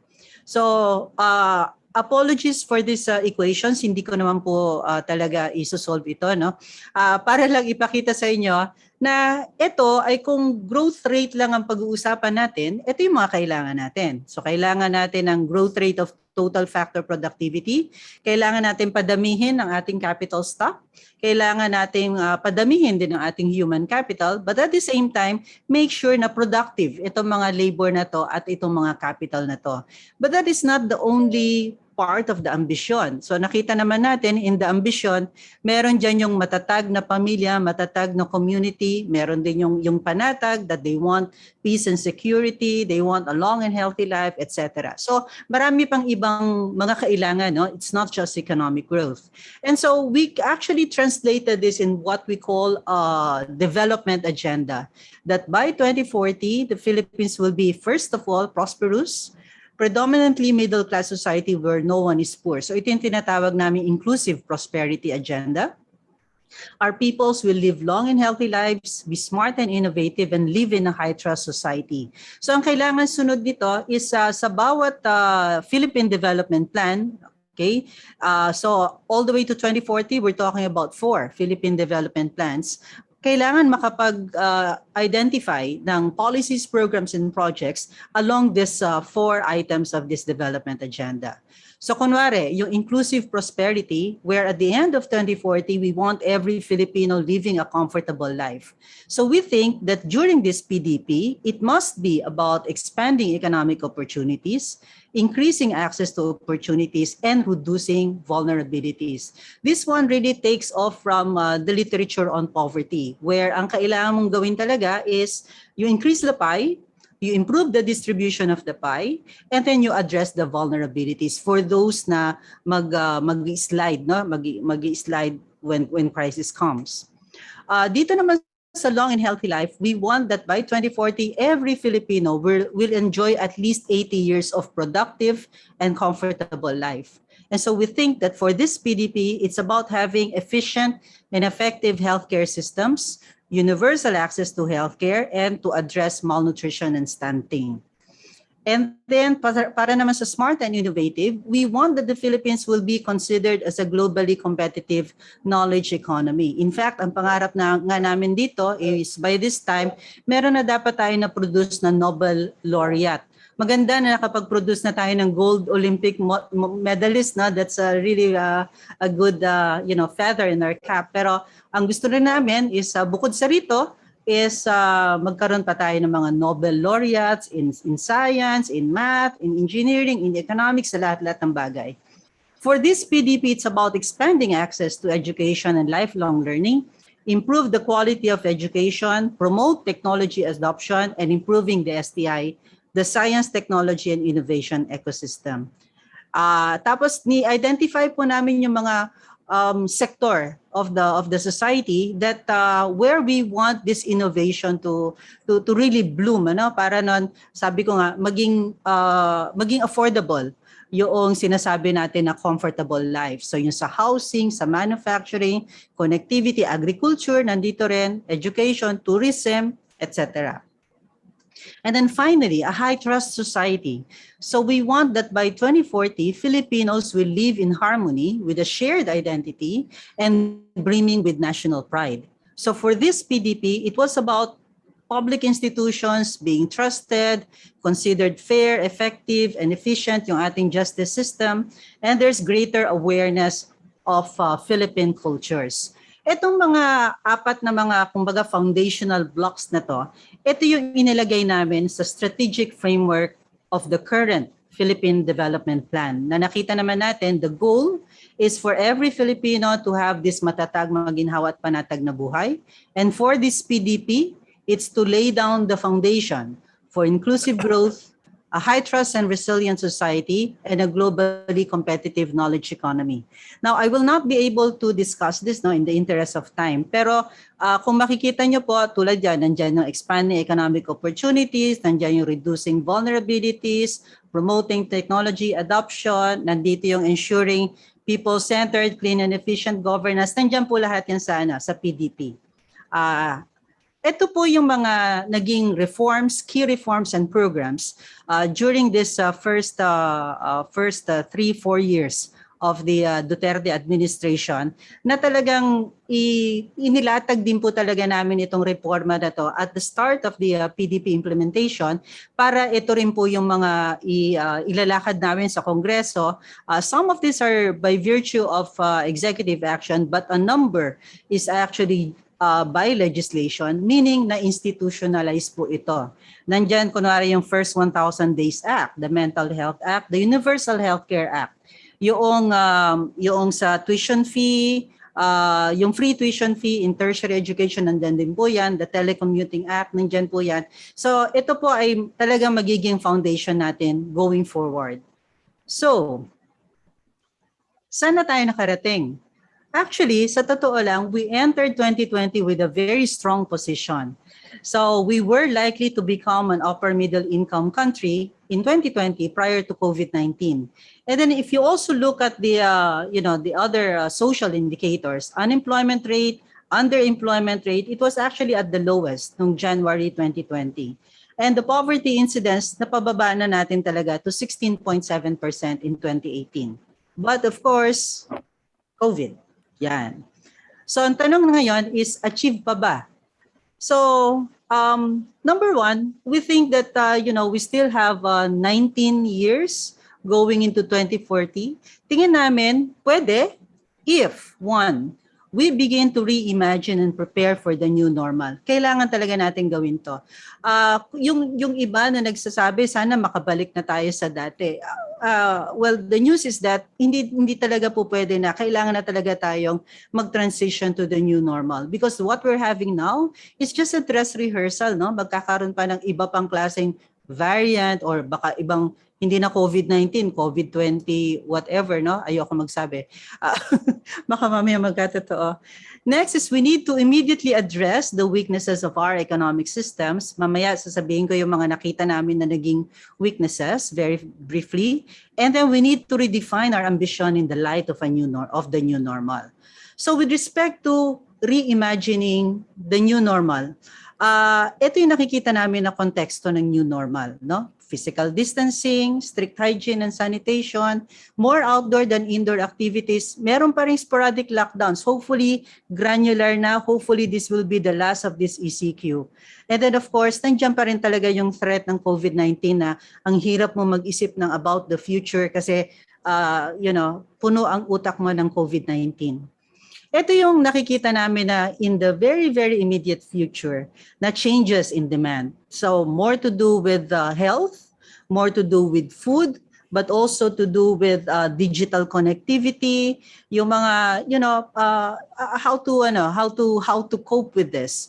But apart from this, going towards the medium term, actually, kailangan pa natin pag-isipan dahil magkakaroon talaga ng very radical na tinatawag nating creative destruction. Many goods and services magiging obsolete na or wala na masyado magiging demand. For instance, kung naka-work from home, sino sa atin ang naka-heels at this time? Sa mga babae, sa mga ladies, okay? Sino sa atin na mayroon pang suot-suot na bag, na may dala-dala pa na bag? So yung mga ganitong klaseng demand, mawawala ito. So, and so again, isipin mo, saan napupunta yung mga nagtatrabaho doon? So we really need to think through what will the new normal be, in terms of the longer term changes in demand, kasi yun ang kailangan natin paghandaan. We know that there have been many seminars, webinars on the work for the future, jobs for the future. I think it's a very, very incomplete analytical work that they have done. Kailangan pa talaga ng we need many more ng tulad nila Mahar and then sila Ronnie na magtatanong-tanong talaga para makita natin ano ba yung nagiging trajectory nitong demand na ito. These are the systems na nakitaan natin ng weaknesses at this time. Unfortunately, parang halos lahat na sila, no? The food systems natin, okay, na yung iba nakita natin na mga hindi nila na ibenta yung kanilang produce. The health systems, learning, manufacturing, transport and logistics, wholesale and retail trade, and the financial systems. What we intend to do in the immediate future is really to come up with a development agenda towards a resilient recovery, with focus on digital transformation, research and development, and innovation. Of course, founded on the principles of equity, efficiency, sustainability, and resiliency, and then good governance and peace and security. Now, just very, very quickly lang on the issue of innovation. Kasi this is a university, this is really where innovation can happen. Yung innovation po kasi, it's more than just an invention. So the innovation is where you have this parang meeting of the minds, no? Ng mga nagkaroon ng scientific exploration, okay? And then it went to the design stage, the technological research, and then it went into a product creation, developed siya into something that is a very usable product, but it begins actually with an analysis of the market transitions. So you have here in the middle, the entrepreneur who brings this all together and come up with an innovation. So kunwari po, yung iba sa inyo na let's say, nakapag-open na ng isang bank account just using your phone, na ni-require kayong magkuha ng selfie, tapos kuhanan nyo ng picture let's say, any picture ID na meron dong address nyo, yung mga ganyang klase. And then also your thumb mark. All those things, yung mga selfie, yung mga hindi sila ang gumawa ng invention na yun, no? Pero they were able to bring it together and then isinama nila sa kanilang, their financial product, came up with this product creation, and then, it was able to respond to a demand of the times, which is, improving this financial access during these times of the pandemic. Of course, importante sa lahat na to is also the government, because each of these players will have to interact with government. And isa na rin po yun na talagang binabalangkas din namin in the PDP, how can government facilitate this, what we call the innovation ecosystem. And then finally, yung sinabi ko kanina, we need to have a redefinition of our ambition in the light of the new normal. So for instance, travel and vacation. Tingin namin ito yung pinaka malabo na talaga ngayon. And then the good transport and mobility options. So anong pwede natin pampalit dito? So, but this will have to come from the people themselves. Ngayon nakapag-work from home tayo, so obviously the family is together. Ganito ba ang klase natin na gusto natin, or do we need to redefine this? Okay, so I think what ultimately we want is going forward, actually balak namin sana siyang gawin this year, pero mukhang next year na natin gagawin to, is to try and find out, nagbago ba ang ambisyon? Often we say na hindi lahat ito nagbago. It will still be the same, matatag, maginhawa at panatag. Pero mukhang yung elaboration nila, baka yun ang medyo nagbago. But that is what we intend to find out as soon as the situation actually improves at pwede na ulit tayong makapaggawa nitong study na to. So our message is that yes, pwede pa namang ma-achieve. Okay? Pero ang kailangan talagang mangyari is one, mag-prepare tayo para sa new normal. And then number two, we need to address the weaknesses na nakita na natin. And then three, baka kailangan nating busisiin na talaga yung nilalaman nitong ating ambisyon and see if it is really what we still want to be, to do, to have under the new normal. Thank you very much. Maraming salamat po, Usec Edillon. Thank you very much po, Ma'am Rose. Wow. So tuloy pa rin po yung sinasabi ninyong vision na up to 2040, pero meron lang kumbaga modifications doon sa strategies at saka doon sa mga elaborations, sabi niyo po. Tama po 'yan. At saka isa pang nakita namin is we will need to have a catch-up plan. Kasi obviously nabawasan yung oras natin, no? Yes. So we're thinking the first 3 years siguro, beginning next year, may catch-up plan tayo dito para i-address yung lalo na yung sa learning. Kasi yung iba hindi nakapag-aral during this time, so mapupush back sila, no? So kailangan magkaroon tayo ng programa para i-address 'yon. So binabalangkas na rin namin yung iniisip na magiging catch-up plan dito. Okay, pero Usec, ito po, babasahin ko lang po meron po kasing comment sa Facebook Live po natin from Ewan Abanya. Actually, medyo skeptical siya dito sa ambisyon natin 2040 kasi daw lalo pa lubog na lubog sa utang ngayon ang bansa, lalo pa ang daming inutang natin para dito sa COVID response. Yeah, actually kami po sa economic team, we are being, even at this time, we are being very prudent with respect to fiscal management. So nakita nyo naman na kapag halimbawa may kailangan na, teka muna, tingnan muna natin baka sa savings, baka meron tayong mga hindi natin kailangan paggastusan, yun na muna ang ilagay natin. No? So yun ang lagi namin naman na stance. No? Talagang last resort yung, let's say, kunwari yung vaccine, talagang malaki ang kailangan nun. So apart from we also needed that international cooperation agreement kasi doon. So yun. Pero yun naman ang gusto kong parang i-assure to everyone that we are being very prudent with respect to our fiscal management. Okay. And related to that, sabi ni Jessica Canto, sana daw mas pinag-iisipan yung mga proyekto na pinapasukan ng gobyerno. Sabi niya, more well thought out environment programs and projects and less of the Dolomite type. Kung saan medyo yun kasi kasi alam naman natin na may fiscal problem na nga tayo, ganyan, tapos maglalaan tayo. Sana mas pinag-iisipan ng mabuti yung pinaglalaanan daw ng pondo. Noted po. Okay. All right.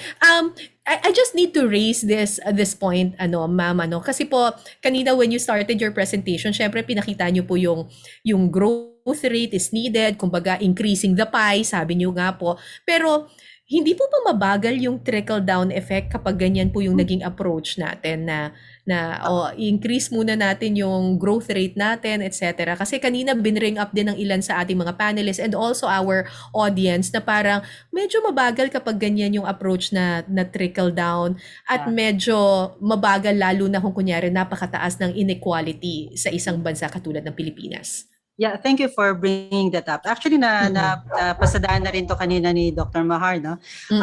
We have not been subscribing to that trickle-down principle beginning with the past administration. So if you notice, if you remember, there's the 4Ps project natin, 4Ps program, where actually hindi siya trickle down, kundi diretso sa baba. Diretso sa baba, we give transfers on the condition that they send their children to school, that they go to the healthcare. So ibig sabihin, dinilink natin yung kung ano yung poverty situation, economic situation ng parents. Right. And the what will happen to the children. We were actually very excited with that. In fact, nung una tinatanong ako pag sa UN, kunwari yung SDG na eradicating extreme poverty by 2030.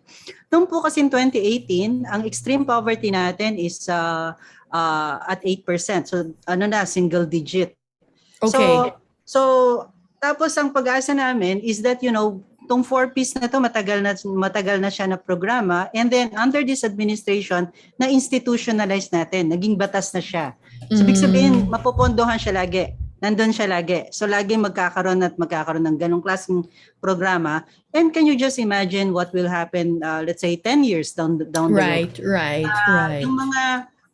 Yung mga mahihirap natin, merong mga nakapag-aral sa kanila. Actually, nakatapos yung mga anak nila, tapos libre naman yung tuition fee natin sa mga SUCs.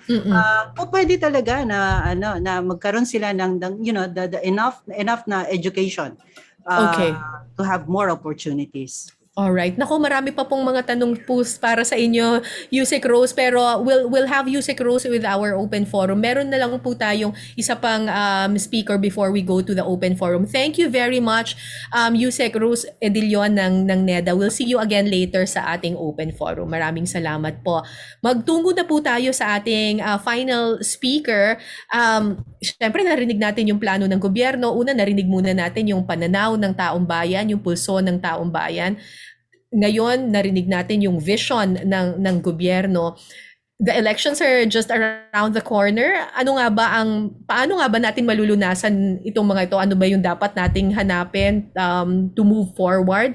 Lalo na mamimili tayo very soon ng mga susunod na mamumuno sa ating bansa. Ang huli po nating tagapagsalita, Adjunct Professor of Sociology at the State University of New York at Binghamton and co-chair of the board of the Bangkok-based institute focused on the Global South. Noong 2008 po ay ginawaran siya bilang Outstanding Public Scholar ng International Studies Association noong 2008.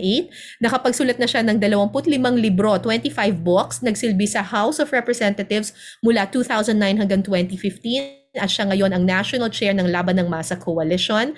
Pakinggan po natin si Dr. Walden Bello. Dr. Bello, good morning po. What are your thoughts so far doon sa discussion po natin? Okay, Cara, thank you very much. Nagpapasalamat rin ako sa UP Diliman for organizing this and inviting me to be part of it. So meron akong some presentation, but it's in the pattern of a talk, no?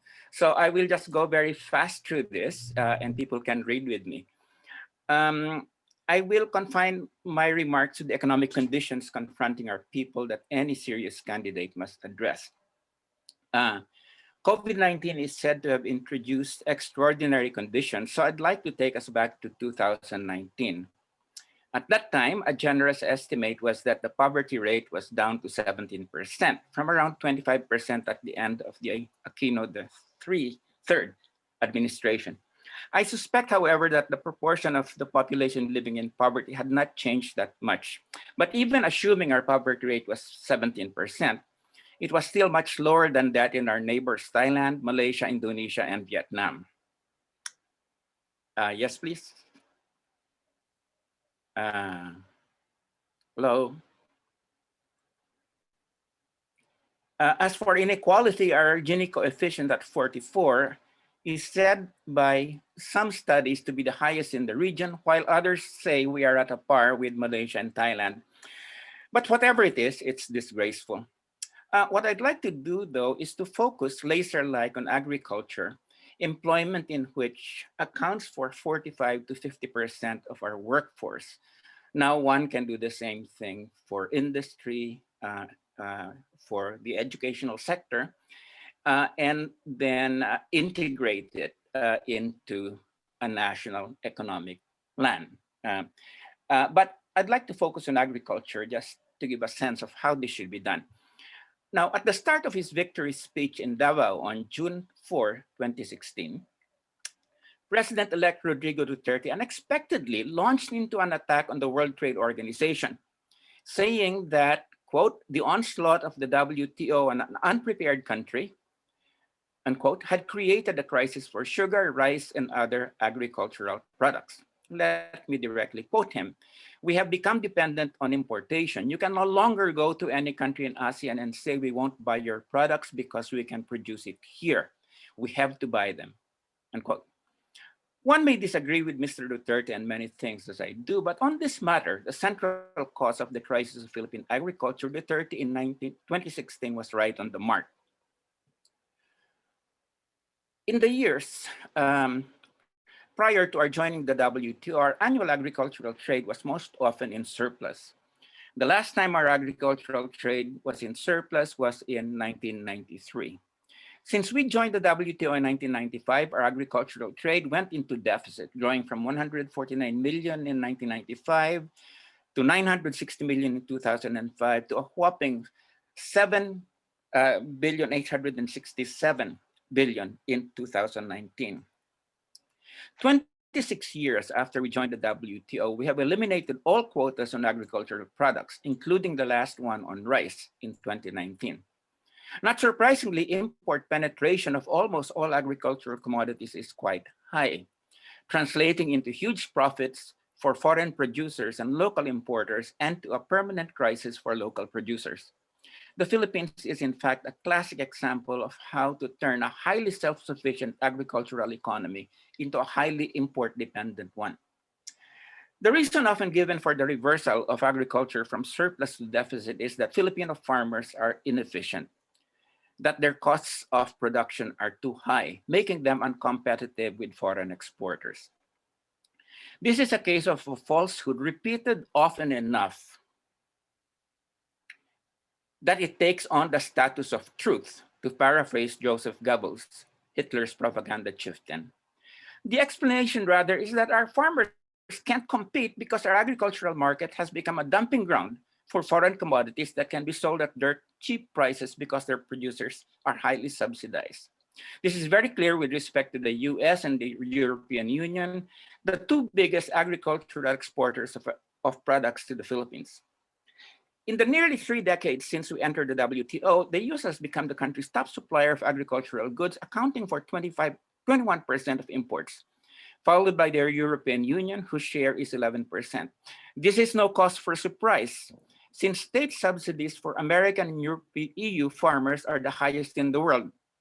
In 2020, the US agricultural sector received a record $46.8 billion in subsidies, which translated to government subsidizing 39% of the average American's farmer's cost of production.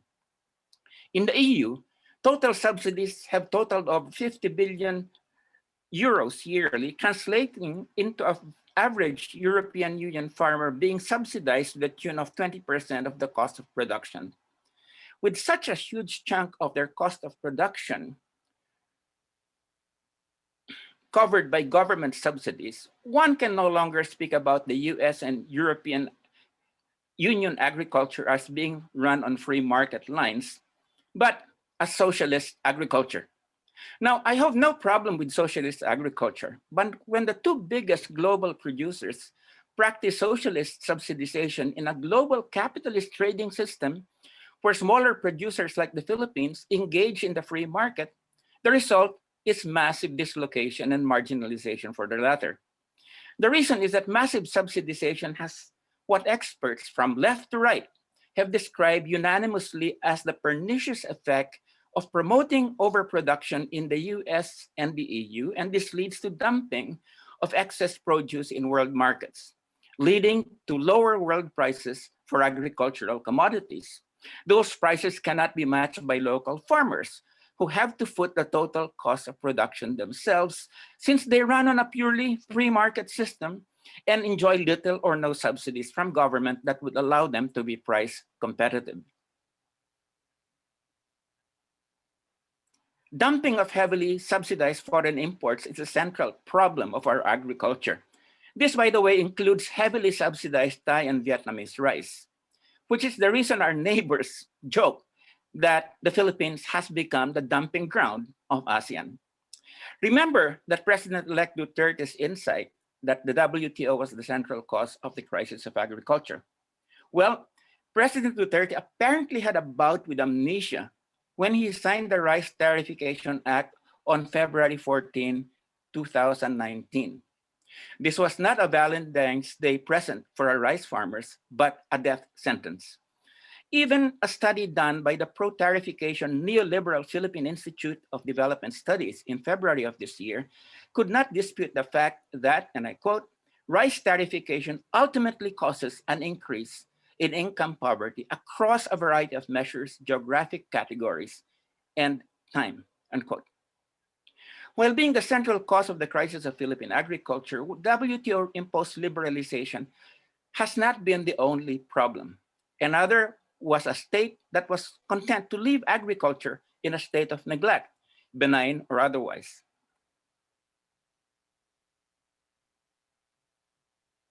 As other developing countries, such as Thailand and Vietnam, poured money into subsidies, research and development, and infrastructure, the Philippines is skimped on spending.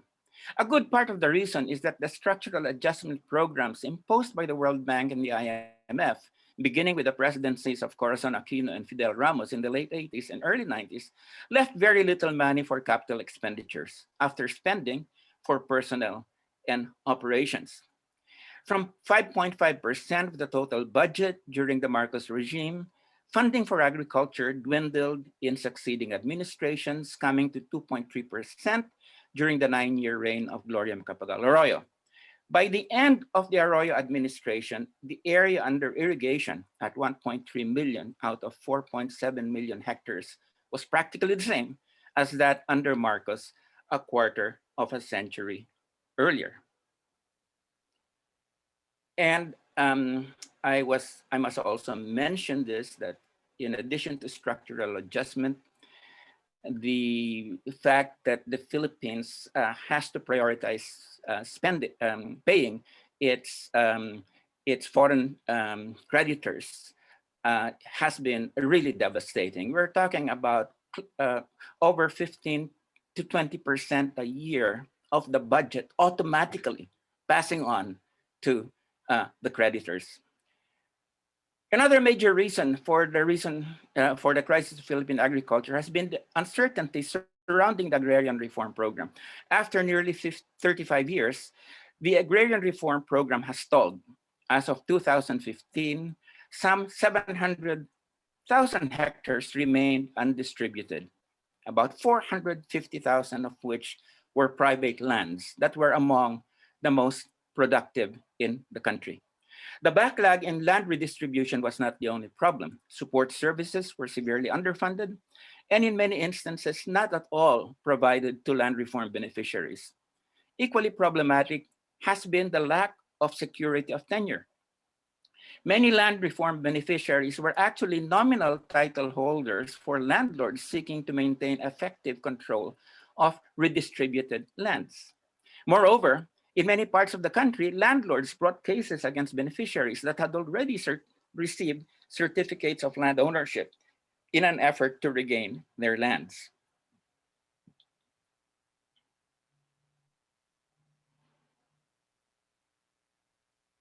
The parlous state of agriculture is also connected to the fact that the most dynamic sectors of the economic elite appear to have lost interest in agriculture as a source of wealth.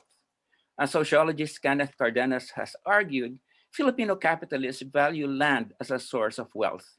But instead of using it as a base for agricultural pursuits, they are using it for real estate development, not just in the old urban centers, but in the suburban periphery. The highest rates of return on investment come from shopping malls, office buildings, middle and middle class housing, and tourist attractions in what used to be rice fields. Where land has not yet been transformed into malls, rural elites often leave them empty and unplanted, waiting for land values to rise as suburban expansion stretches to the rural hinterland, then selling at the quote right price at the right time. There appears to be more than narrow economic calculus at work in the decline of the countryside. Much development thinking among technocrats, economists, and the business sector is centered on improving the atmosphere for business activities in the city, promoting a dynamic real estate industry, supporting the growth of financial services, and attracting more investment into BPO, business processing outsourcing activities. Development is anchored on servicing the needs of a growing globalized middle class. In this mindset, agriculture is an afterthought, and food security is one that can be met with increased imports. Now, in this paradigm, the 50% of the population that rely on agriculture or agriculture-related activities for their living are caught up in a low value-added enterprise that is not a dynamic source of development, the main engine of which is seen to be urban economic activities fueled by foreign investment, financial services, and billions of OFW remittances. From this perspective, the bulk of the population that remains in agriculture is excess baggage, constituting a drag on development. The main solution to which is not to make them more productive, but to siphon their ranks to overseas work, to earn dollars that can then be recycled to their families to spend in urban consumption.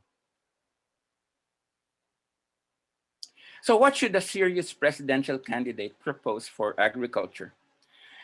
First, it is important to find ways to stop and reduce the dumping of foreign agricultural commodities on our agricultural markets, using both those mechanisms allowed by the WTO and those that may not. Owing to US unilateralism that has paralyzed the dispute settlement system, the WTO today is a much weaker body than it was 26 years ago. Skillful legal navigation can enable us to escape fulfilling many of its onerous impositions without incurring penalties, as many countries such as Vietnam and Thailand are doing, despite protests from the US and the WTO. Our trade people must just be bolder when it comes to this. Second, agrarian reform must be decisively completed and supported with adequate support services, and strong legal action must be made available to prevent landlords from retaking land. A prosperous agriculture based on successful land reform converted the countryside in Taiwan and Korea into a beehive of prosperous smallholders whose demand triggered their industrial takeoff in the 1960s and early 1970s. With enough political will, the Philippines can follow in their footsteps.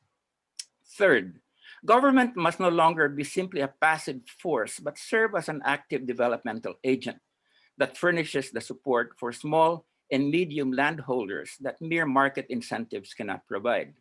This support should be in three forms. One, programs such as direct assistance and credit support that enable farmers to improve their performance.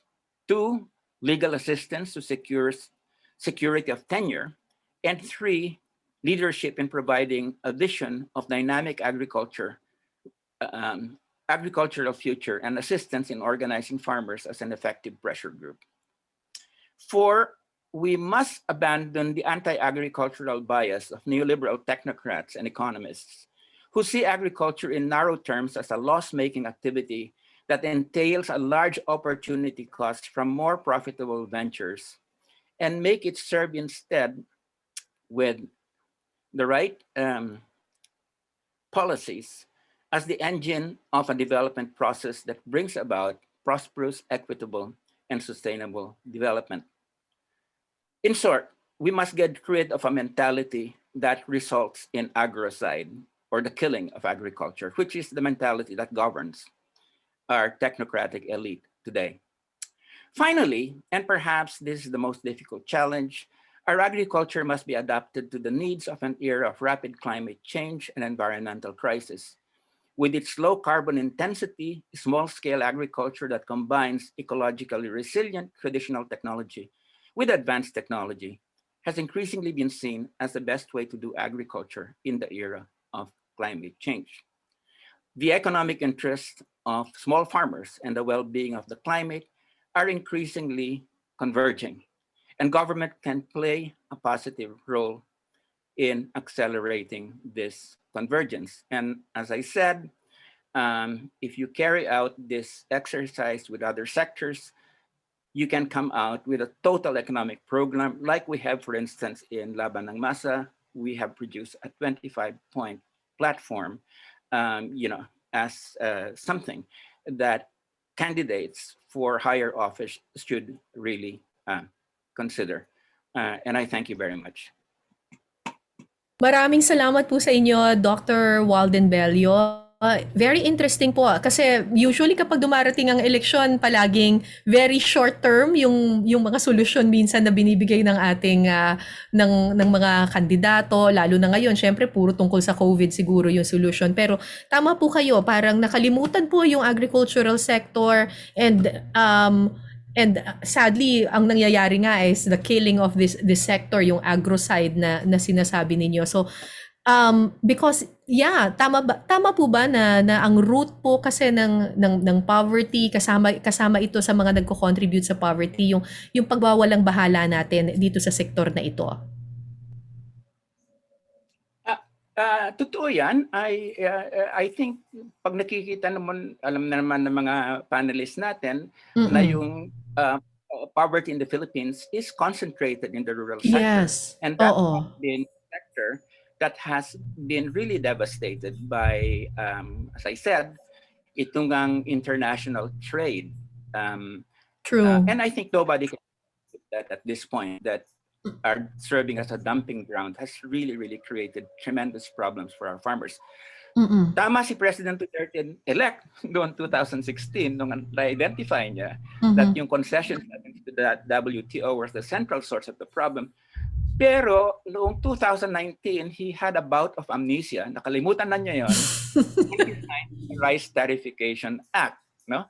And napakita naman natin na lalala pa with rice tariffication as Oo. even IDS. That's we say in conventional neoclassical yan. Mm-mm. Maski sila, inamin nila na with rice tariffication, tataas talaga ang poverty rate, Mhm. especially farmers. So, hindi lang napabayaan, sa tingin ko, there is a mentality that encourages agrocide.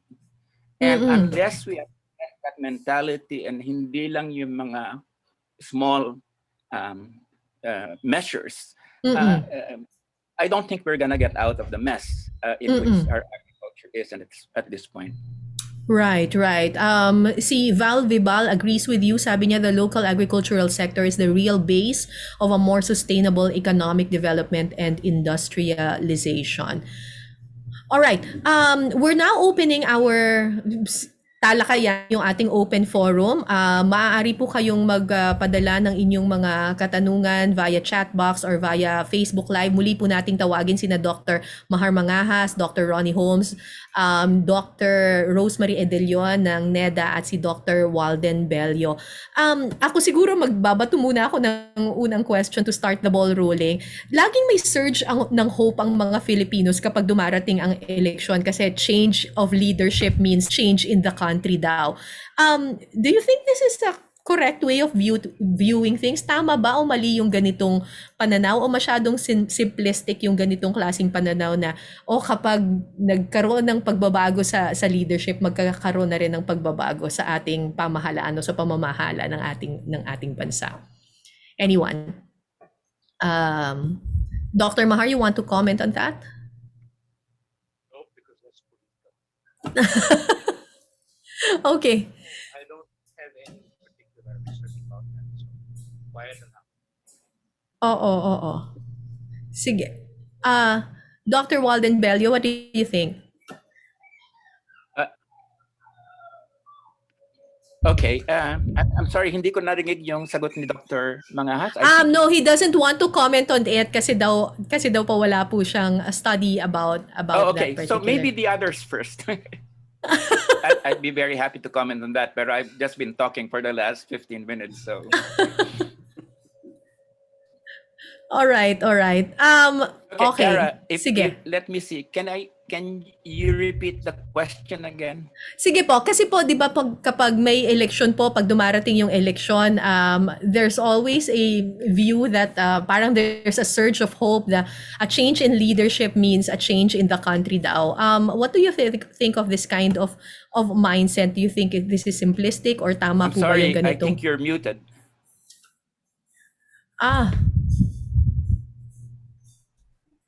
Naka-mute po.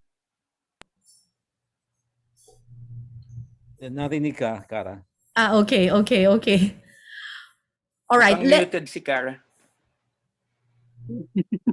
I think may problem sa audio niya. All right. Sige. I'll just read some of the... Okay. Sige. I'll just read some of the questions na lang po dito. Dr. Bello, can you hear me now?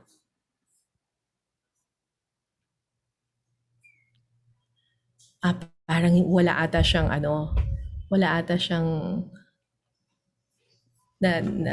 naririnig. Okay. I'll go na lang po to Usec, Usec Rose kasi po kanina may mga nabitin po na mga tanong para sa inyo. Yung plan po kanina na sinabi ninyo ay hanggang 2040. So some people are asking, paano po maapektuhan ng eleksyon itong plano na ito? Kasi minsan kapag nagpalit po ng administrasyon ay nagpapalit na rin po yung mga plano. Yeah, just to correct the impression, it's not actually a plan, it's a vision. Mm-hmm. So, magkaiba yung vision sa plan. So, lagi ko ang ginagawang illustration is, suppose I buy a dress that is, let's say, 3 sizes smaller. And then, papangarapin ko na maisuot ko yon. If I don't do anything, of course, hindi mangyayari yon. Pero ang plano is really to go on a diet, to do the exercise. So, yun ang plano. But that is not the vision. So ganun din dito, no? Yung vision na yan for a matatag, maginhawa at panatag na buhay is actually a vision. And what we want to happen is for each administration to actually embrace this vision and then to implement the programs, policies and projects that is geared towards that vision. Pero pwede pa rin nilang ilagay ang kanilang imprint. Ganon din naman ang ginawa namin dito under President Duterte kasi he also came up with this 0 to 10 point socio-economic agenda. In-integrate din namin sa Philippine Development Plan, but in a way that kasama talaga yung mga nakikita naming policies and programs na patungo sa ambisyon. Okay. Meron tanong dito, how do you think will the pandemic change the elections next year? I think kanina pinag-usapan namin ito ni Dr. Holmes significantly na the issue of the pandemic will really be parang one of the top reasons, tama ba, kung paano pipili ng mga susunod na mamumuno sa bansa ang mga Pilipino? You think so, Dr. Holmes? Well, oo, maaaring yun ang tampok na usapin. Ang isa pang pwede nating asahan, kung maraming kaso pa rin ng COVID-19 sa araw ng eleksyon, paano na ito maapektuhan ang voting turnout? Kasi may mga panukala na magkaroon ng mail-in voting para sa mga vulnerable na mga grupo, katulad ng mga seniors. Ngunit mukhang hindi gumagalaw yun. So, kung mababa ang voting turnout, ano magiging epekto nito sa resulta ng eleksyon? Kasi sa atin, sa pangmatagalan, ang voting turnout umaabot sa average sa mga 8 sa 10. Pero hindi ko alam kung pinaghahandaan ng COMELEC. Yeah, am I still out of the... wala na ako, no? You don't see me? All right. So Sige, go ahead. Yun yung isang maaaring maging tingnan natin. Sa aming... Doon sa huli naming survey, tinanong namin kung magpapatuloy ang bilang ng dami ng kaso ng COVID-19, kayo ba'y boboto pa rin? Lumalabas ang voting turnout, bumaba ng mga 20 puntos. So, umabot ng 64. So, itong dapat natin paghandaan. Kasi sa ibang bansa, naisagawa nila yung ibang pamamaraan ng pagboto. Dr. Mangahas, meron po ba kayong study or surveys na nagawa how the pandemic will be affecting this coming elections po? Well, I think it really depends on how bad the response is, the infection will be. That's all. And you cannot really predict that. People generally like voting, right? So as long as they can see a chance that they will not be infected, they will go. They're very interested in voting. Let's put it that way. So it's just a matter of whether they'll be afraid to infect themselves. We need to protect them. Yes. Dr. Mangahas, meron pong nagtanong dito from Rueland Badoy. Sabi niya, how can Filipino people be assured that surveys are accurate and not biased to favor those who commissioned the survey? You know, you can go by your brand name, of course. We are 36 years old now. Mhm. We wouldn't last that long if we were favoring anybody. We've been through all different kinds of administrations. Mhm. Right?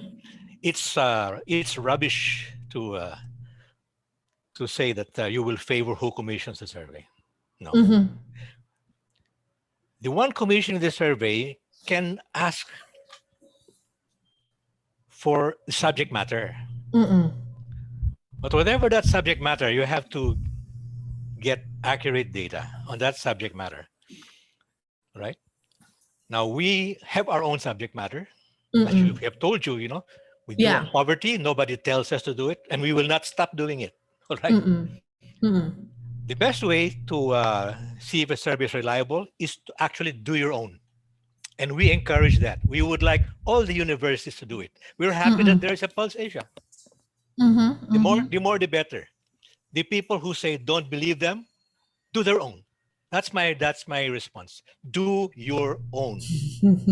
Don't say kwan lang yan. Yeah. Where is facts based? Yeah. Forgot about that. It's dead. It died within 3 months or 6 months. All right. Longevity is the best proof of viability of. So, gawin ninyo. Challenge to everybody. Mas madami, mas mabuti. Okay. Dr. Holmes, kayo po, when you do your surveys in Pulse Asia, ganun din po, parang kunyari yung mga listahan po ng mga kandidato, kung sino yung mga nasa top, parang kayo po yung mismong nagdo-draw up ng list na yon. Kami nagdo-draw up noon at well, SWS is older than us. Dr. Mahar is correct, 36 years. We're 22 years old. We're still relatively younger than SWS. The academic group within Pulse is the one that draws up the question, regardless whether it's our own survey or commission survey. We don't allow the commissioning entity to craft the questions, because one of the things that you should bear in mind, when a survey data is released, it should be accompanied with a question. And that question can be scrutinized by any academic, whether the question is leading. So we're open to that criticism. That's one thing that I think people should be mindful about. Ano yung tanong? Kasi pwede nilang punahin yung tanong. Ang paglalagay ng pangalan sa presidential, vice presidential, senatorial list ay batay sa mga balita na nakikita namin sa dyaryo. Yung mga nagsasabing maaari silang tumakbo o yung tinutulak ng iba't ibang grupo, hindi kinakailangang bayaran ang pagdagdag ng pangalan sa isang listahan. Siyempre, pag nakapagdeklara na, nakapag-file na sila ng candidacy, yun na lang ang pangalan na lalabas. Correct. Pero sa simula, dati-dati nga sinasama pa namin ng mga presidente ng mga malalaking pamantasan. Kaso mayroong mga presidente na dati sabi sa amin, wag yun na kami isama. Kaya sinigil lang namin yung practice na i-check yung standing ng academics. No? Kasi mukhang mga academic na katulad namin, ay natin lahat, hindi ganun kapopular, hindi tayo pwede manalo sa election. All right. Speaking of surveys, ma'am, may nagtanong po rin kanina sa ating chat box, Usec Edillon, sabi po, fina-factor in nyo rin po ba sa inyong vision at sa mga programang yung ini-envision ninyo dyan po sa NEDA, sa mga plano po ninyo, yung mga surveys po na ginagawa ng Pulse Asia, ng SWS, lalo na yung self-rated poverty, yung ganyan, do you also factor this in, and paano po? Ang official natin na source of data is the Philippine Statistics Authority, no? So meron kaming lagi rin naman na regular yung data na yun. Apart from that, we also do conduct our own survey. So like I said, yung kanina sa Ambisyon, so we commissioned that survey. And then also for this during this time of the pandemic, meron kaming collaboration with the World Bank para sa mas frequent na survey. In fact, for our labor force survey na dati-dati quarterly ang pag-measure noon ng PSA, we actually ask them to do it on a monthly basis. So we do lalo na kami sa NEDA, we're very evidence-based. So talagang lahat 'yan ay yung mga surveys na tinitingnan. Yung mga survey results from SWS and Pulse Asia, tinitingnan din namin to kasi para sa amin dito namin nakikita yung yung pulso rin ng mga Yes. And those other things na hindi nakaka-capture ng mga official surveys which tend to be more on the quantitative side. So yun ang mga tinitingnan din namin to. Oo, that's true. Kasi kanina dun sa presentation ni Dr. Mangahas, parang na point out nga po na parang, yes, importante yung data, importante yung numbers, pero yung tunay na pulso or nararamdaman ng mga tao, yung emotion nila, yung emotional state ng mga tao ay importante rin. Kasi posibleng maganda yung numero pero yung kalidad ng serbisyo ay hindi nakukuha nung mga tao. All right, we have another question here for SWS and Pulse Asia. Based on your work through the years, how does a poor and hungry Filipino really vote? Sabi ni Mayan Mendoza.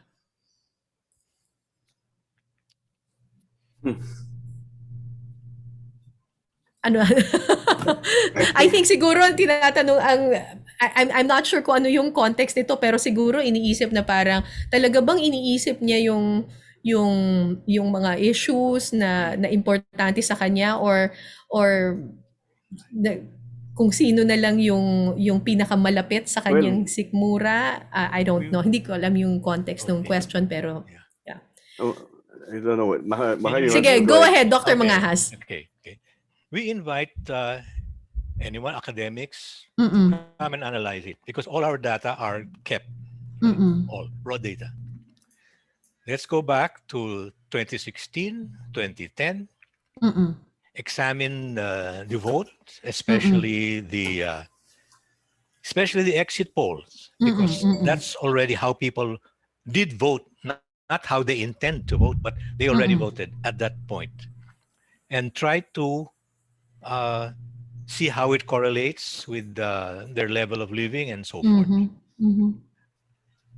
I don't remember because that's not my field, right? And we are not really, specialized on voting as though you think that's what we do. No. So I wish academics would learn how to analyze survey data. Actually, we have sold so much of our data, a copy, because we're not giving it away. No, we maintain it to the LaSalle. LaSalle has obtained so much of our raw data. It's already there with you in LaSalle. Ronnie, you're with LaSalle, so go and have a look. We don't have a staff here that's analyzing. Yes. And it's not also our mission. Our mission is the quality of life, not the voting of the Filipino people. That's what we have so much to do just in analyzing the quality of life of the Filipino people. Correct. Sort of. But then everybody's always thinking about popularity and voting. True. Hindi mission namin yun. But lots of people want it. So gumawa kayo. In other countries, the main sponsor is the media. Television, papers. Bakit dito hindi? Kuripot, I say, kuripot to the media. They are the ones in other countries who do that. Dito kuripot ang media, hindi nag-i-sponsor. And not us, because hindi yan ang mission namin. Marami namang makakagawa dyan. Marami, malalaki. The ones who do market.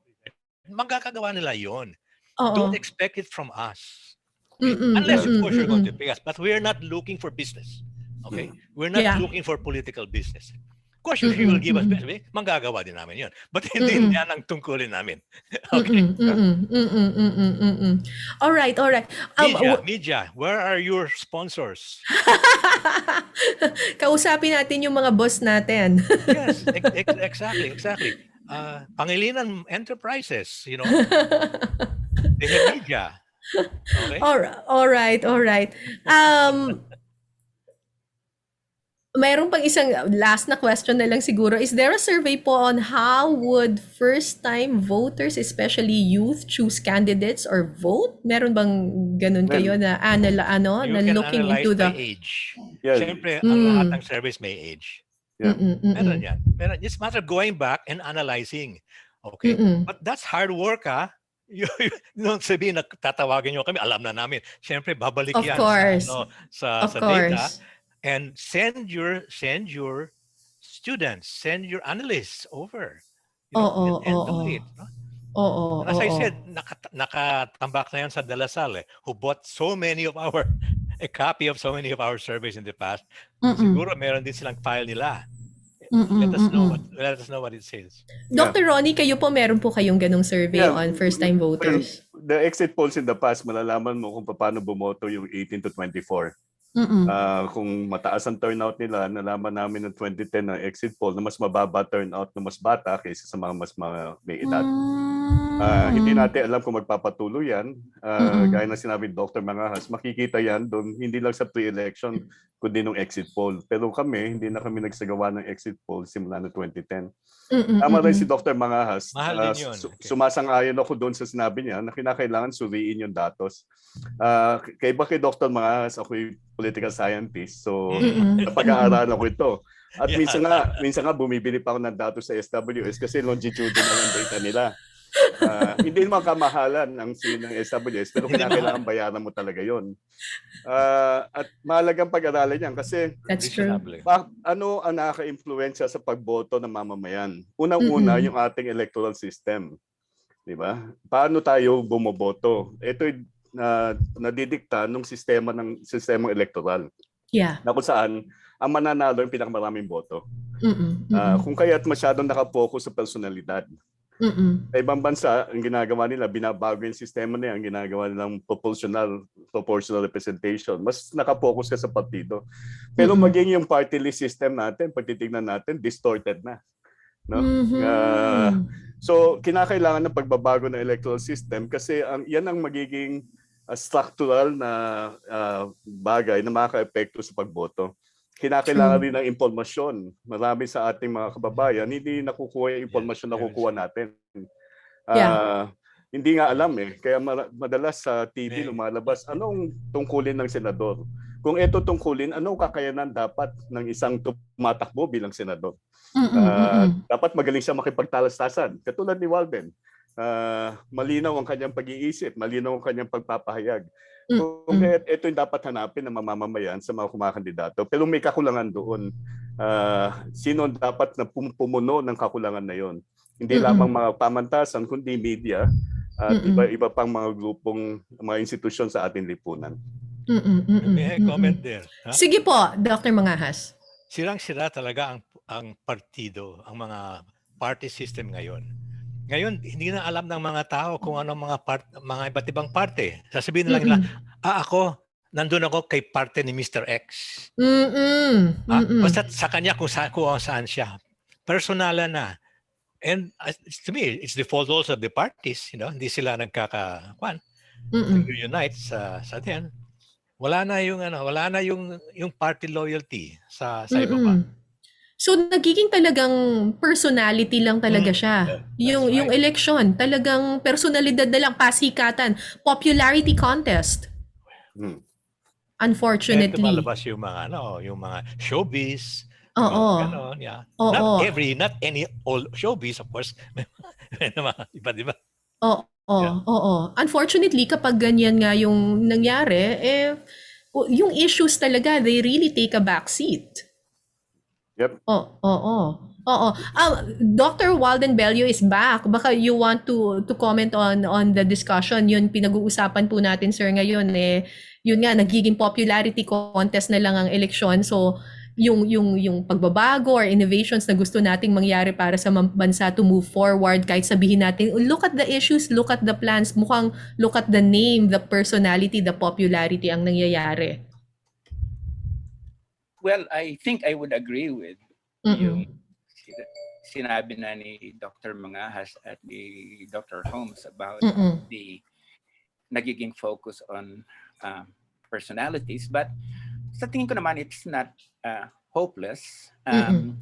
Personality is always attached to if you have a good program that can at the same time be attached to quote unquote winning personality, or not use the word, then I think you can possibly make a breakthrough. No, but but I think it's going to be an uphill struggle.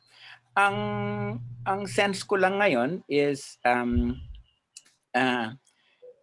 ito lang yung theory ko about where we're at this point. Kasi nakita na naman natin dun sa survey ng Pulse Asia na economic issues predominate, no? And so I think that is the kind of democracy as usual politics that has governed for a long time until 2016. Noong 2016, I think we had the advent of a popular insurgency that was translated electorally. And we entered an era of charismatic politics. No? And nag-iiba yung basis ngayon ng political support.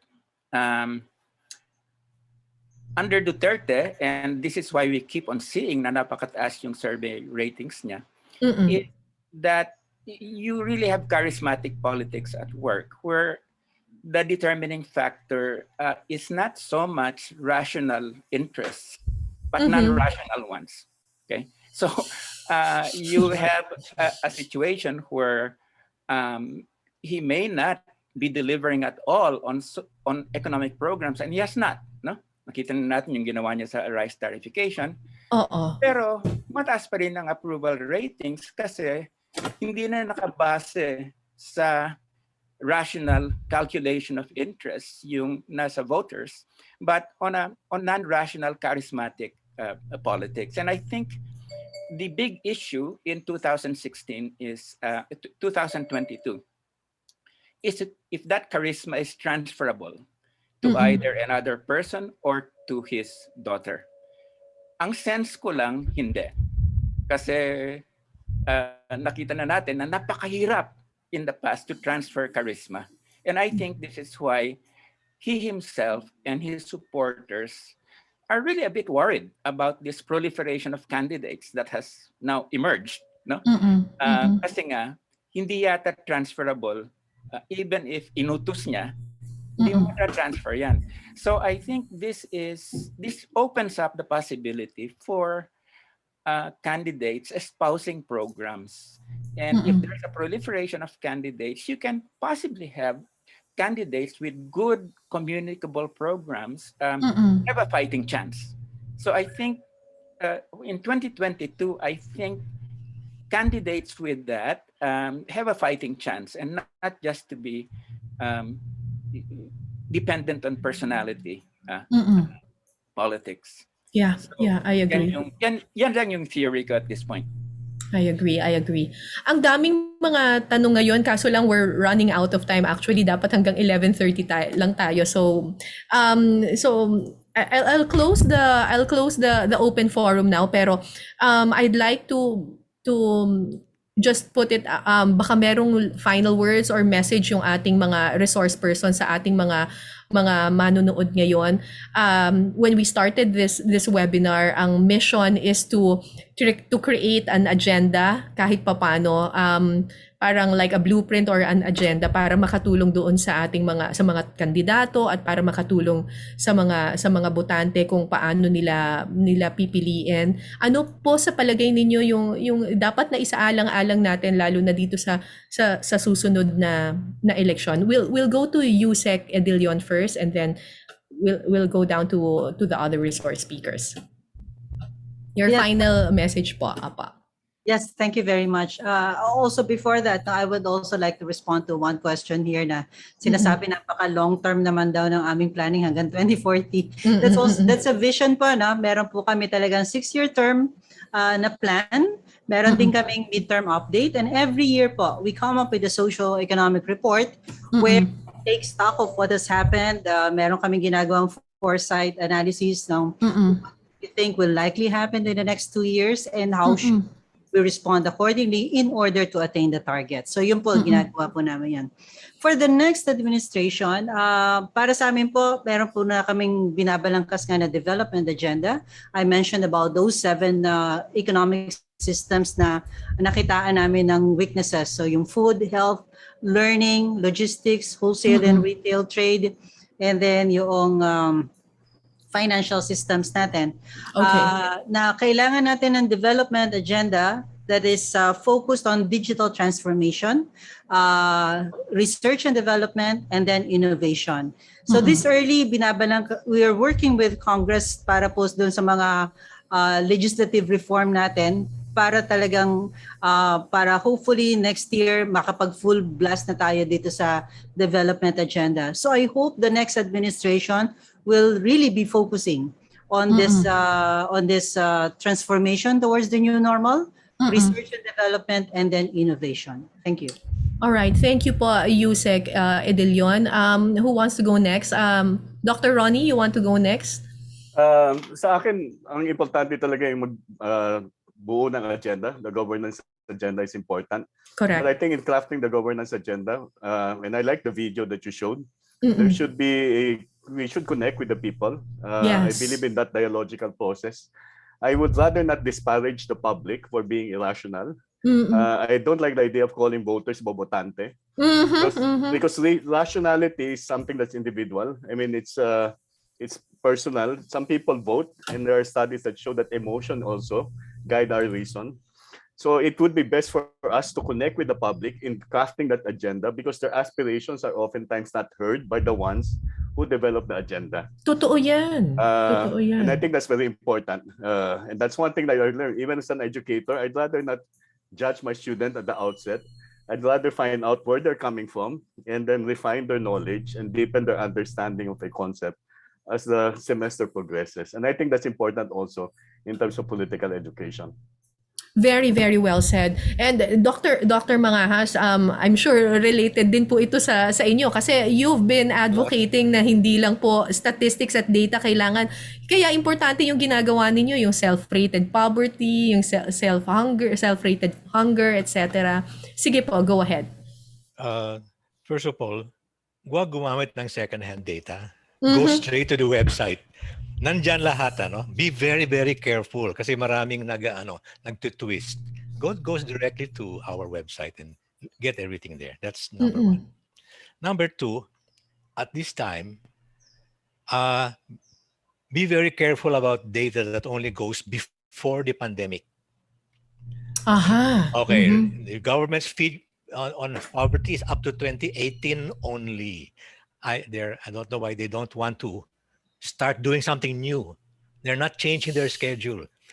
And that's one of our issues at SWS. Kailangan regular ang mga data at yung mga pinakabago. Updated dapat. 2020 was catastrophic. We invented a new term for our results. Catastrophic ang nangyari sa people getting worse off, sa hunger, and all of that thing. But that's not to be seen in the government's data kasi hindi nila pinasok Masyado mabagal ang schedule nila. So you've got to look at the latest that is over there. And well, look at that. Also look at what we have that they don't have. Right? Because we are purposely trying to survey what is not surveyed. That is why we are in poverty. That's why we're in hunger. Kami lang ang gumagawa niyan and we keep on complaining. But of course, there are friends also. We don't want to say that they're bad people, They're being prevented. They're being prevented. If they only could, they're being prevented like that. Please don't insist on political agenda from us. Okay? Because for us, that's not part of the quality of life, actually. We will get there. All right? We will get there. Especially when people have already formally registered as candidates. Then we cannot, nobody can say, bakit silang pumasok? Then we can say, nandiyan na talagang nagkuhan. Then that's when we will do it. Our hanap buhay does not depend on these things. Yes. Okay. We are more happy to have projects like evaluation of the conditional cash transfer. For example, that doesn't get publicity.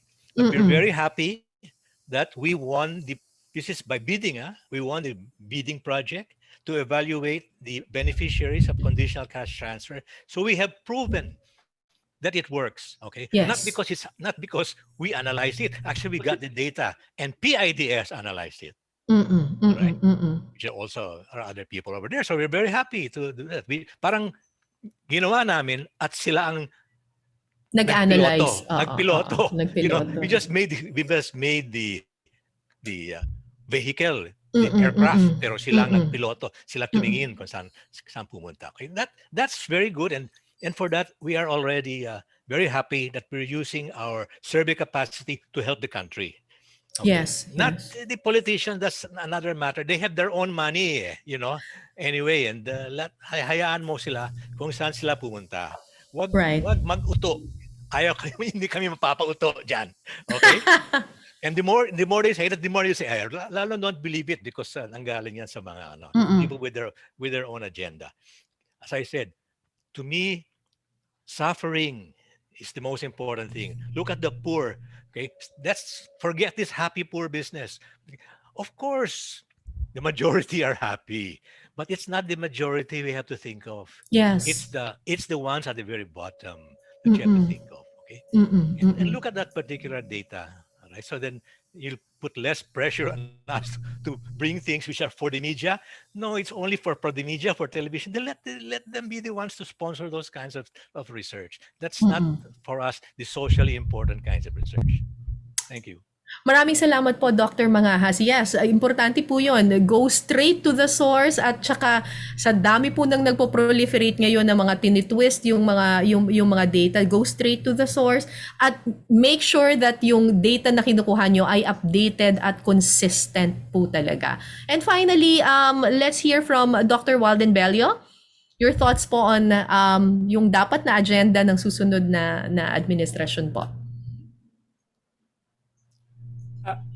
Okay, just a couple of things. One is napakahalaga that magsimula tayo sa realities of power relations.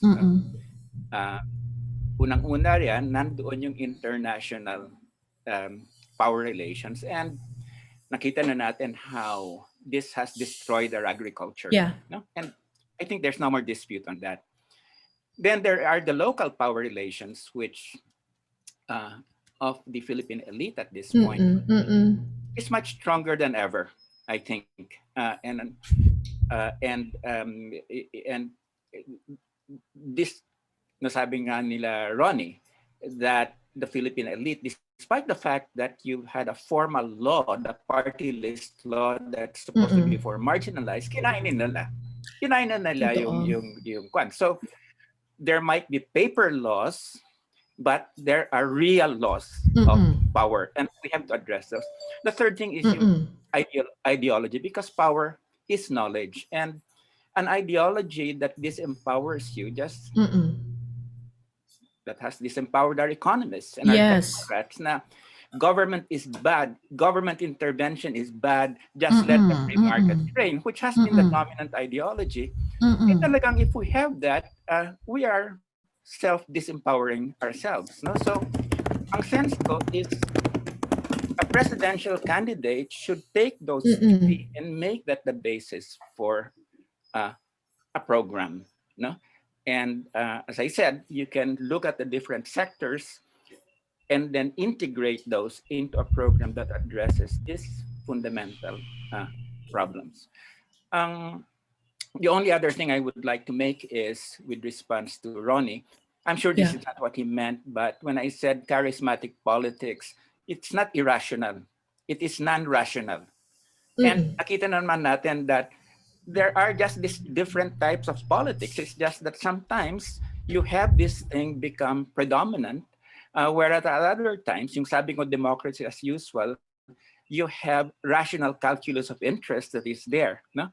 So again, to come back to what I said earlier, 2022 might be really a real interesting time, because the big question is charisma transferable? I don't think so. And if it's not transferable, then this proliferation of candidates offer the opportunity for a program-based candidacy. Let's see. Nako, Thank you. sana nga program-based candidacy. That's what we are all wishing for. Maraming salamat po. Nabibitin po yung ating mga manunood sa ating discussion. Pero thank you very much. It's been an honor moderating this first webinar for Pilipilunas 2022. Maraming salamat SWS Dr. Mahar Mangahas, Pulse Asia, Dr. Ronald Holmes, from NEDA, Usec, Rosemarie, Edillon, and Dr. Walden, Bello. Thank you very much for giving us all your thoughts. Ang dami pong natutuhan ng mga tao ngayon. Mga kaibigan, ang eleksyon po isa po sa pinakamahalagang bahagi ng isang demokrasya at pagkakataon nito para kumbaga i-mold or isulat natin yung patutunguhan ng ating bansa sa pamamagitan ng pagpili ng mga susunod na pinuno. Pero tuwing eleksyon, ang spotlight laging nasa mga kandidato at mga tumatakbo. Kaya nga kung gusto nating magampanan ng eleksyon yung tunay na papel nito, we should look beyond the candidates. Lagi kong ang sinasabi, higit sa personalidad, pakinggan natin yung komunidad.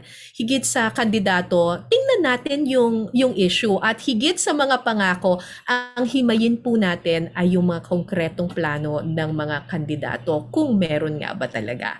At dito po nagtatapos ang unang handog ng #Pilipilunas 2022. Nagpapasalamat po tayo yung muli sa Office of the Chancellor Task Force on a Blueprint for Building the Nation, Office for the Advancement of Teaching, UP Center for Integrative Studies, Political Economy Program, at ang DZUP, ang ating official media partner. Sa inyo pong lahat, maraming salamat po sa pagsama ninyo sa amin ngayon. Baunin po natin ang lahat ng ating mga natutuhan at antabayanan po natin yung mga paparating pa pong mga webinars at mga gawain para sa Pilipilunas 2022. Muli ako po si Cara David. Ito po ang Kumustahin ng Bayan. Manatili po tayong mag-ingat at makamit sana natin ang isang matatag, panatag at maginhawang buhay. Maraming salamat po. Yeah. Have a nice lunch. Thank you. Thank you. Bye-bye.